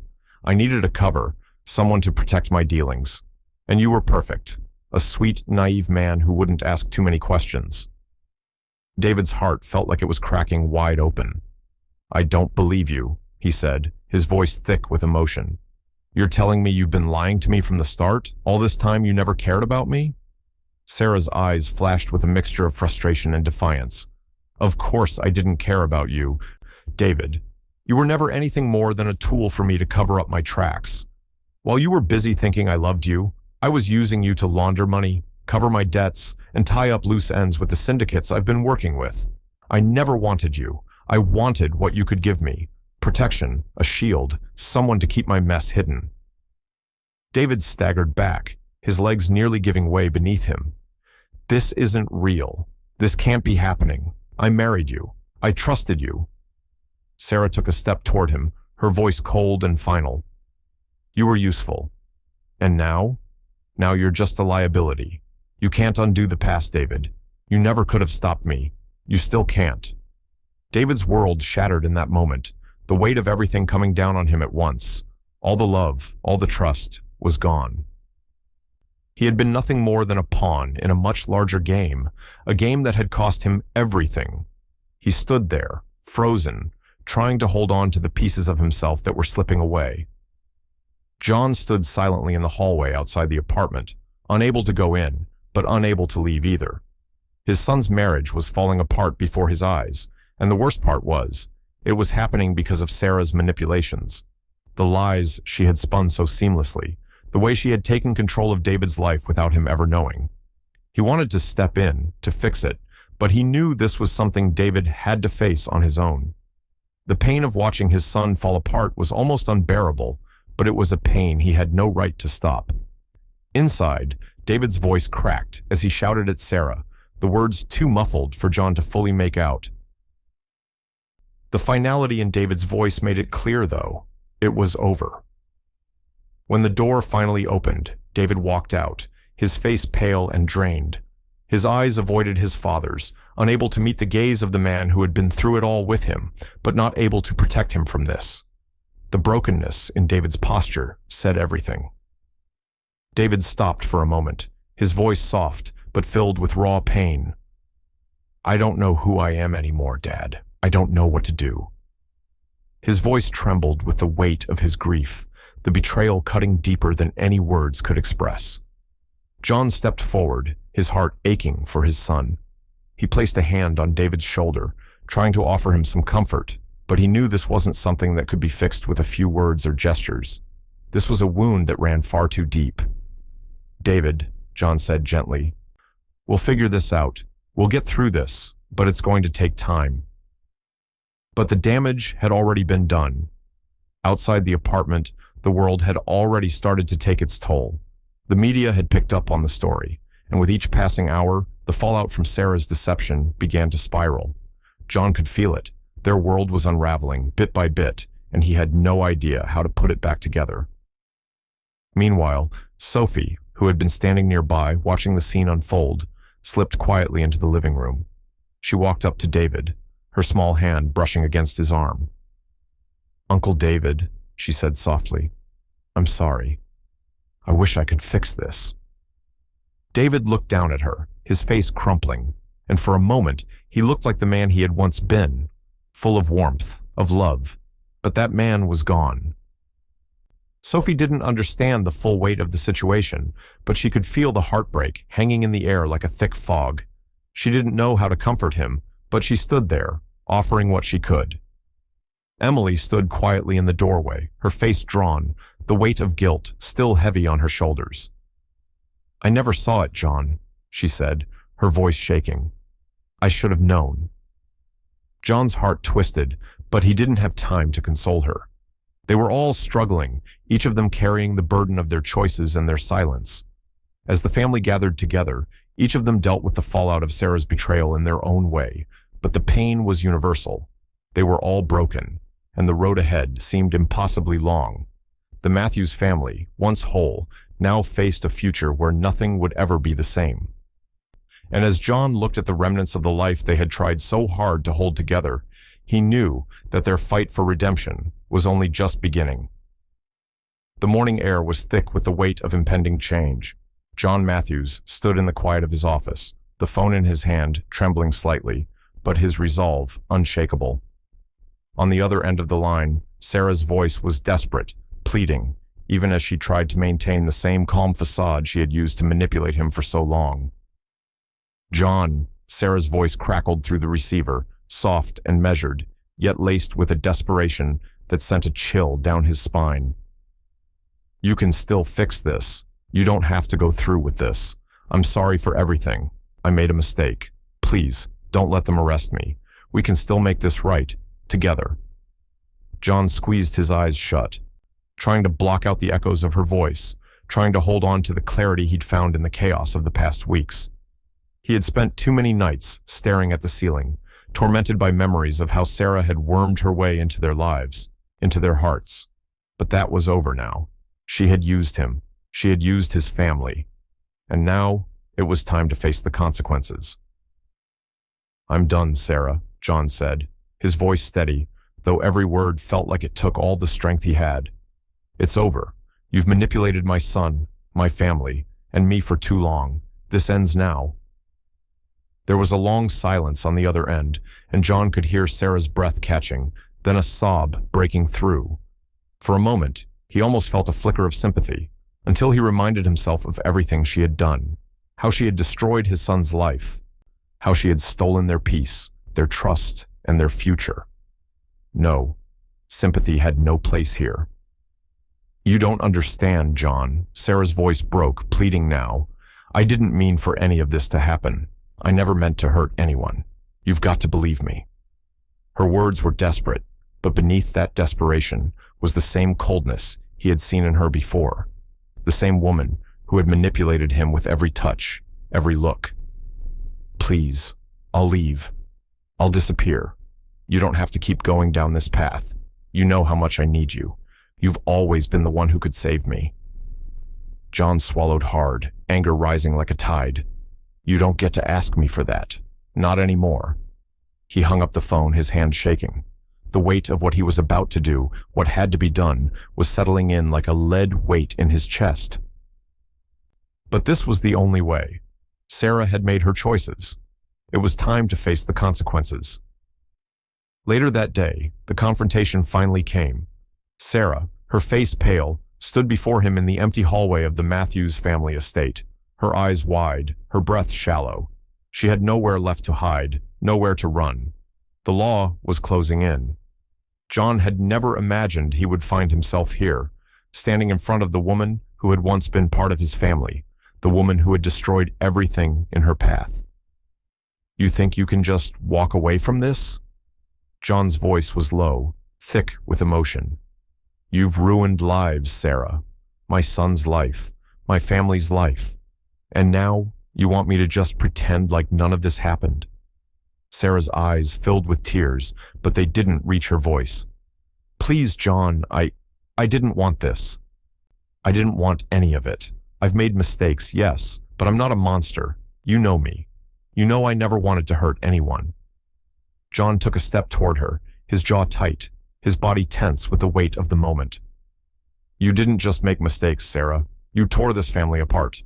And I'm done letting you manipulate me. You've taken everything from us."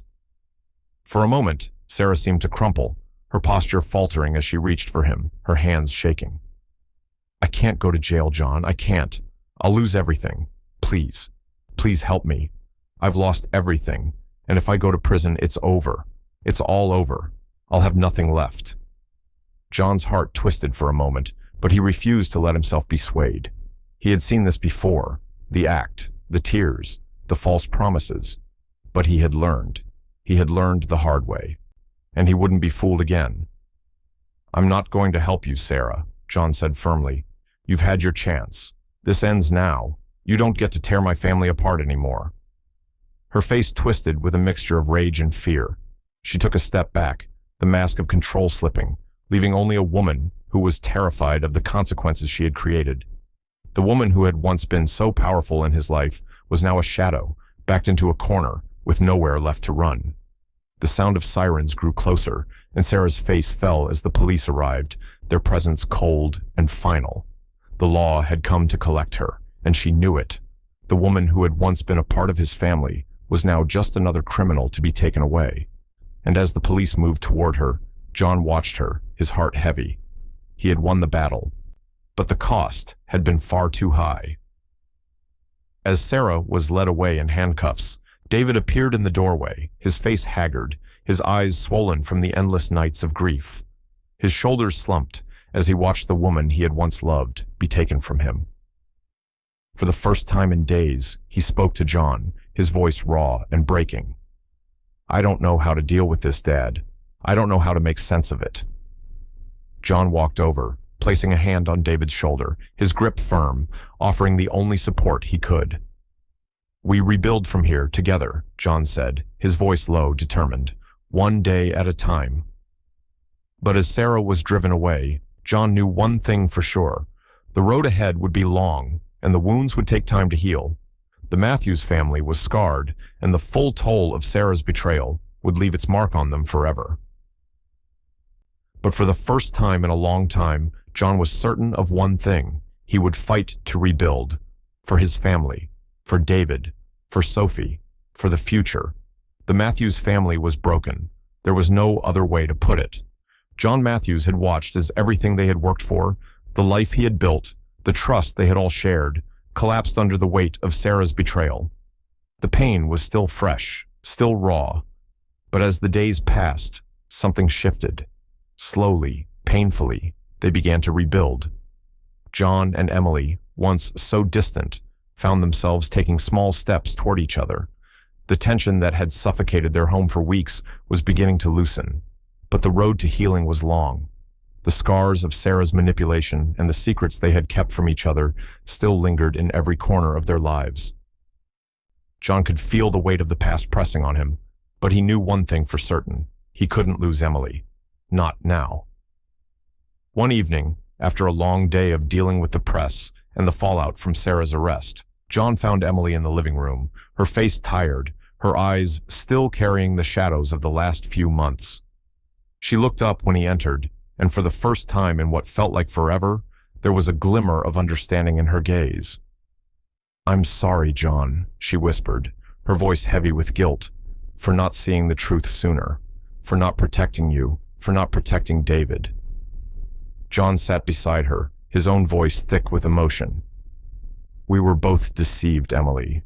We both thought we knew who Sarah was, but we didn't. We can't change that.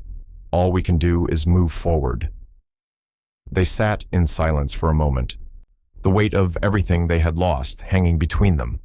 It wasn't forgiveness yet, but it was a start, one that felt fragile but real. In the weeks that followed, they began to rebuild, slowly, one small step at a time. Their conversations became more honest, more open, but there was still a distance between them. Sarah's betrayal had left marks on them both, but John knew that if they were going to survive this, they had to face their past together. David, too, was grappling with the consequences of his choices. The fallout from his marriage to Sarah had cost him more than just his peace of mind. His friends, his colleagues, everyone he had once trusted, now looked at him with pity or disdain. He had been the fool, the one who couldn't see the truth, and the weight of that reality felt like a constant pressure on his chest.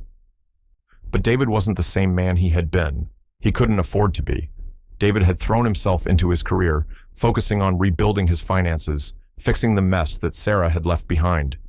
He was determined to prove that he could get back on his feet, that he could be the man he had once hoped to be.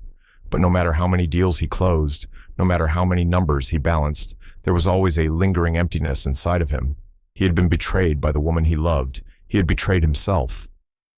One evening, as he sat at the kitchen table, poring over contracts and financial statements, John sat down across from him. There was no grand gesture, no dramatic confrontation, just a father and a son who had both suffered, both hurt, and both needed to heal. David didn't look up at first, his pen moving methodically across the paper. But then John spoke, his voice softer than usual, weighed down by everything they had been through. "You're doing what you can, David," John said quietly. "I see that. You're trying to fix things, but you don't have to do it alone." David paused, his pen hovering over the page, his head finally lifting to meet his father's eyes. The tension between them, though still present, had softened. "I don't know if I can ever make up for what I did, Dad. I don't know how to move on from this." John's heart ached for him. "It's not about making up for the past, son. It's about learning from it. We all have to learn how to live with what happened, but we don't have to live in it forever. We rebuild from here, together." David exhaled slowly. A weight he hadn't known was there, lifting just a little. He nodded, his voice small but full of resolve. "I'll try. I'll do whatever I can." Meanwhile, Sophie, ever observant despite her young age, had been watching her family, her quiet presence, often a silent witness to the healing that was happening, or not happening, in their lives. She had been through so much, too much for someone so young. The events of the past few months had left their mark on her as well. But as time passed, Sophie seemed to find comfort in knowing that the truth had finally come to light, that the secrets Sarah had kept buried for so long had been exposed. It wasn't easy, but for Sophie, knowing that things were no longer being hidden was a step in the right direction. One afternoon, while playing with her toys in the living room, Sophie turned to John, who had been lost in thought. Her voice was quiet, but there was a seriousness in her eyes that belied her age. "Grandpa," she said, "I'm glad we know the truth now, but why did it take so long for us to see it?" John looked down at her, his heart breaking a little more. "Sometimes, Sophie, we don't see things until it's too late, but we can't change that now. We just have to be strong enough to face what comes next." Sophie didn't respond, but her gaze held a quiet understanding. She was learning that life was complicated, messy, and full of hurt. But she also knew that the truth, no matter how painful, was the only way to heal. As the days passed, Detective Carter wrapped up her investigation into Sarah's criminal activities, ensuring that no more threats would come for the Matthews family. Sarah was gone, her grip on their lives finally broken, but the scars remained and the road ahead was uncertain. The Matthews family had been shattered by betrayal, but they were slowly starting to piece themselves back together. John, looking at the small family gathered around him, finally allowed himself to feel a glimmer of hope. They were learning to trust again, to rebuild what had been broken. But even as he spoke to David, promising him that they would rebuild together, John knew that the journey would not be quick. It would take time, but for the first time in a long time, they were moving forward one day at a time. And that, for now, was enough. The sun was setting, casting a soft golden hue over the Matthews family home. It was a quiet evening, one that seemed too still after everything that had happened. But it was in this stillness that John Matthews felt the first hint of peace he had experienced in months. The past weeks had been filled with chaos, turmoil, and pain, but now, for the first time, they had a moment to breathe. Tonight wasn't about the weight of their past. Tonight was about taking the first steps into the future. A quiet gathering, just a few close friends and family, had been arranged. A simple dinner, no grand speeches, no media attention, just the Matthews family, slowly learning to be whole again. The house felt different now, more open, like they were finally able to clear the air of the tension and distrust that had once filled every corner. As the evening wore on, John found himself standing outside on the porch, looking out at the garden. Emily joined him silently, her presence more comforting than any words could have been. They didn't need to say much. Both of them knew that this was a moment that had taken far too long to arrive. "I didn't think we'd get here, Emily," John said, his voice low but steady. The weight of everything they had gone through seemed to press on his shoulders, but there was a quiet determination behind his words. "I didn't think we'd make it through, but we're here. We're still here." Emily's eyes were soft, her face tired, but free of the guilt and sorrow that had been there before. "I didn't either, but we've learned so much, haven't we?" She looked up at him, a faint smile playing on her lips. "We've learned the hardest lessons, but maybe that's what's going to make us stronger. I know it's not going to be easy, but we can rebuild, together." John nodded, reaching out to take her hand. He hadn't realized how much he had missed these quiet moments with her, moments of connection and understanding. After everything they'd been through, the weight of the secrets, the lies, it had almost destroyed them. But now, in this moment, they were taking the first steps towards something new, something real. "We can," John said, his voice firm, though it was laced with a hint of sadness. "It's going to take time, but I'm not going to let the past define us. We've got a future to build. For us, for David, for Sophie." Across the room, David and Sophie sat together, quietly reflecting on the events that had brought them to this point. Sophie, who had once seemed so innocent, had seen more than any child should. But tonight, her presence was peaceful, calm, like she was finally starting to understand the complexities of life. David, too, seemed quieter. A far cry from the man who had once been lost in his guilt and shame. They were both trying, in their own ways, to heal. David looked at Sophie, his voice soft as he spoke.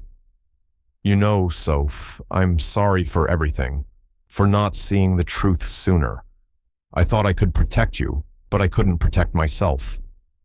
Sophie shook her head, her small hand brushing against his. "It wasn't your fault, Uncle David. You didn't know." David sighed, a mixture of regret and relief in his eyes. "Still, I've got to work on being better. For you, for Mom, for Grandpa." Sophie smiled at him, the innocence in her eyes a sharp contrast to the weight she carried. "We'll all be better together," she said softly, the wisdom in her words carrying more weight than her years should have allowed. John overheard their conversation from across the room and felt a flicker of hope. His family was beginning to heal, beginning to understand that the road ahead would be long, but it wasn't impossible. They had to work together. They had to trust each other again, something that would take time, but wasn't beyond reach. Later that evening, as the last of the guests filtered out, John stood alone in the living room, looking out the window at the night sky. The house was quieter now, but there was a peace settling over him that he hadn't felt in what seemed like forever. He thought about the legacy he had built, the family he had worked so hard to protect, and for the first time in months, he felt that he could start focusing on what came next. He turned as Emily walked into the room, her expression soft, but filled with resolve. "It's going to be different from now on, isn't it?" she asked, her voice filled with both hope and uncertainty. John nodded slowly, a quiet smile pulling at his lips. "It has to be. I've been so focused on the past, trying to fix everything, that I forgot about the future.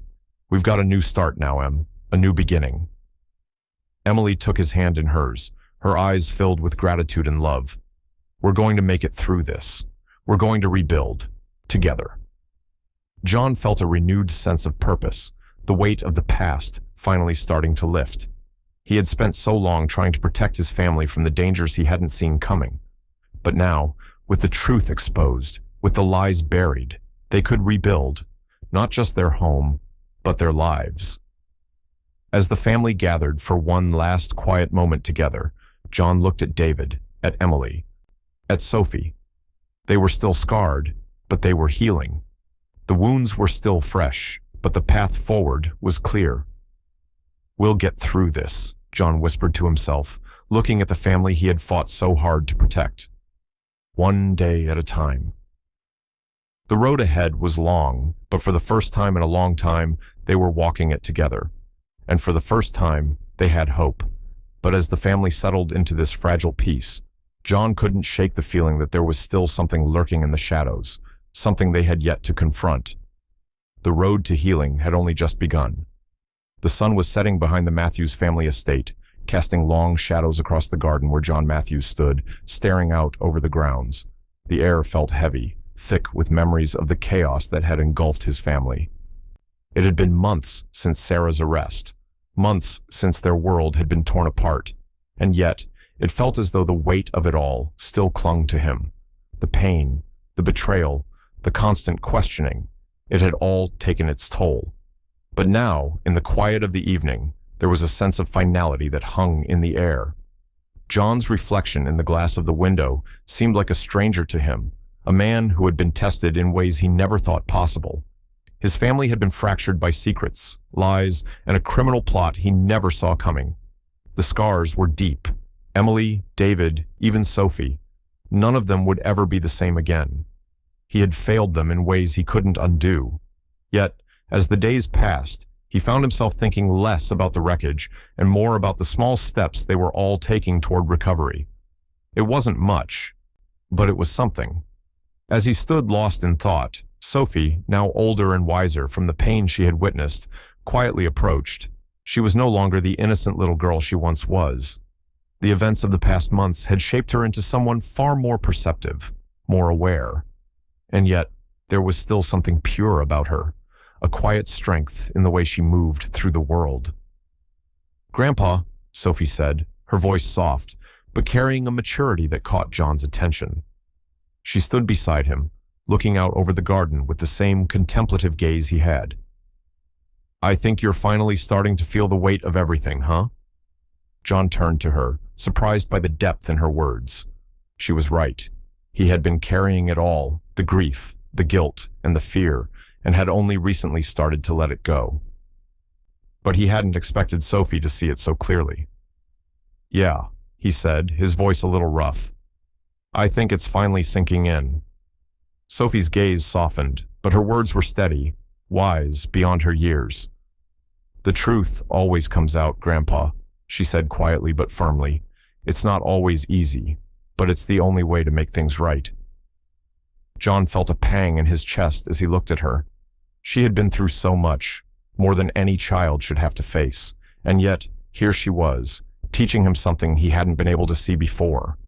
The truth. No matter how much they had suffered, no matter how much pain had been caused, the truth was what would set them free. He nodded, swallowing the lump in his throat. "You're right, Sophie," he said, his voice filled with a quiet reverence for the wisdom she had offered. "We've been through hell, but we've all come out the other side. I just wish I could have done more to protect you." Sophie gave him a small smile, one that seemed to carry both sadness and hope. "We're okay, Grandpa," she said. "We'll always be okay. We're family." And just like that, something in John shifted. His thoughts returned to David and Emily, his son and wife, the two people who had carried the heaviest burdens in the wake of all that had happened. David had spent so many weeks lost in guilt and self-loathing, but he had begun to emerge from the shadows of his past. Slowly, with time, he was rebuilding. The strain of his marriage to Sarah, the public scrutiny, the shame. It had all weighed him down. But now, he was finding his way back. David had begun to make amends, not just with his parents, but with Sophie as well. The once estranged relationship between uncle and niece had started to heal. David had finally realized that the bond of family was stronger than the mistakes they had made. One evening, after dinner, Sophie had shared a quiet moment with David in the living room, her small hand resting in his as they talked about the future. "I'm sorry, Sophie," David had whispered, his voice thick with regret. "I should have been there for you. I should have seen the signs." Sophie had squeezed his hand, her eyes bright with understanding. "You didn't know, Uncle David, but now we're here, together." That was all David needed to hear. He had begun to rebuild his life, his career, and his relationship with Sophie piece by piece. Emily, too, was beginning to heal. The weight of her guilt, the secrets she had kept, the things she had hidden, was still heavy on her heart, but she was taking steps to move forward. John had suggested therapy, and though the idea had initially felt like a betrayal of their privacy, Emily had agreed. Their sessions were hard, often uncomfortable, but slowly they began to open up to each other in ways they hadn't before. The truth was painful, but it was also freeing. They were learning how to rebuild their trust, step by step, brick by brick. John had been worried for a long time about the fracture in his marriage, but sitting beside Emily now, as they both worked through their shared pain, he could feel the possibility of a new beginning. It wasn't going to be easy. It was going to take time, and it was going to take work. But for the first time in months, John felt that maybe, just maybe, they could emerge from the ashes of their past. John couldn't change what had happened. He couldn't undo the lies, the hurt, or the suffering. But he had learned that moving forward was the only way to honor the family they had once been and the family they were still becoming. He had made peace with his past decisions, knowing that sometimes protecting those you love meant making the hardest choices. And so, the Matthews family, though scarred, was moving forward. They were learning that the power of honesty, trust, and resilience could heal even the deepest wounds. And though the future was uncertain, for the first time in a long time, there was hope, real hope, that they could rebuild what had been broken. But as John stood with Sophie by his side, looking out at the future, he couldn't help but wonder, would they ever truly escape the shadows of their past? Could they find a way to move forward without those shadows always lurking behind them? The journey wasn't over, but it had only just begun. The dinner table was set simply, but the warmth of the room contrasted sharply with the darkness of the past few months. Soft candlelight flickered over the Matthews family, their faces etched with the memories of what they'd been through, but tonight, for the first time in a long time, there was no tension hanging in the air. There was no anger, no betrayal, just quiet reflection, a deep sense of progress that they had never imagined they'd reach. John sat at the head of the table, watching his family. Emily, once so distant, was now sitting beside him, her hand resting gently on his. They didn't need to say much. Their shared glance spoke volumes. They had made it through the hardest part. The secrets, the lies, the wreckage. Those were things they couldn't erase, but they had come out of the other side stronger. The process had been painful, but they were finally seeing the light. David sat across from John, his face no longer the mask of shame that had once consumed him. He had worked hard in the months since Sarah's arrest, not just to repair his finances, but to repair the broken pieces of his soul. The road wasn't easy, and there were still nights when the weight of everything made it hard to breathe, but he was moving forward. He and Sophie had spent countless hours talking, slowly rebuilding the bridge between them. The distance that had once been there between them, the distance that had been driven by his mistakes, was beginning to close. Sophie, too, had changed. She was no longer the little girl who had watched her family fracture from the inside. She had seen more than most children should, but it had given her a maturity that her age didn't quite match. She sat beside David now, her small hand resting in his, the connection between them now an unspoken promise that they would rebuild together. As they ate, the conversation was light, but there was an underlying sense of pride that hung in the air. They weren't just eating a meal, they were celebrating survival. John could see it in their faces, the hard work they had each put in, the effort to move forward, to forgive, to heal. It was a slow process, but one that was beginning to bear fruit. "I can't believe we're here," Emily said softly, breaking the quiet that had settled over the table. Her voice held a mixture of disbelief and gratitude. "After everything, we're still here, together." John smiled, his gaze softening as he turned to her. "We've made it through the worst, Em. I don't know how we did it, but we did. And now it's about building something new, something better." David looked up from his plate, his voice steady but full of reflection. "I've spent so much time feeling guilty, thinking I could have done something different. But the truth is, we can't change the past. All we can do is make sure we don't make the same mistakes moving forward, and I think we're all starting to do that." Sophie nodded, her small voice soft but clear. "We've learned, right? We've learned what really matters." John looked at her, his heart swelling with pride. "Yes, sweetheart, that's exactly right. We've learned that trust, truth, and resilience are the things that hold a family together. No matter what happens, those are the things that will carry us forward." He glanced at David and then Emily. "We've all had our share of mistakes, and we can't undo what's been done. But what we can do, right now, is decide what kind of family we want to be. And I believe that, for all the pain we've suffered, we are stronger because of it." David looked at Sophie, his voice softening. "We have each other. We've always had each other." Sophie's eyes shone with quiet understanding, and her words were simple but full of wisdom. "And we'll always be here. We'll stick together. Always." John could feel the weight of his family's pain, but more than that, he felt something else, something that had been absent for far too long: hope. They were building something new. It wouldn't be easy, and it wouldn't be perfect, but they were making it work. After dinner, as the evening wound down and the last of the dishes were cleared, John stepped outside for a moment of quiet reflection. The cool evening air brushed against his face as he stared out at the quiet garden. This was the beginning of a new chapter for them all. Sophie joined him outside a few moments later, her footsteps soft on the stone pathway. She stood beside him, looking up at the stars that had once felt so distant. "Grandpa," she said, her voice quiet but certain, "this is how we rebuild, right?" John looked down at her, feeling a wave of emotion rise in his chest. "Yes, Sophie, together. We rebuild together." And in that moment, John felt a sense of peace settle over him. The road ahead would be long, but they were no longer walking it in darkness. The truth had come out, the lies had been exposed, and the family had survived. As John looked out at the future, he knew there would be more challenges, more struggles to face. But for the first time in months, he had a sense of clarity, a sense that they could move forward, not just as a family, but as individuals who had learned from their past. The Matthews family, though scarred, was stepping into a new chapter, built on trust, truth, and resilience. And as they moved forward, the past could no longer hold them back. But even as they looked toward the future, John couldn't help but wonder, would the shadows of their past ever truly leave them? Would they ever be free of the weight that had hung over them for so long? Only time would tell. But for now, they were together, and together they would face whatever came next.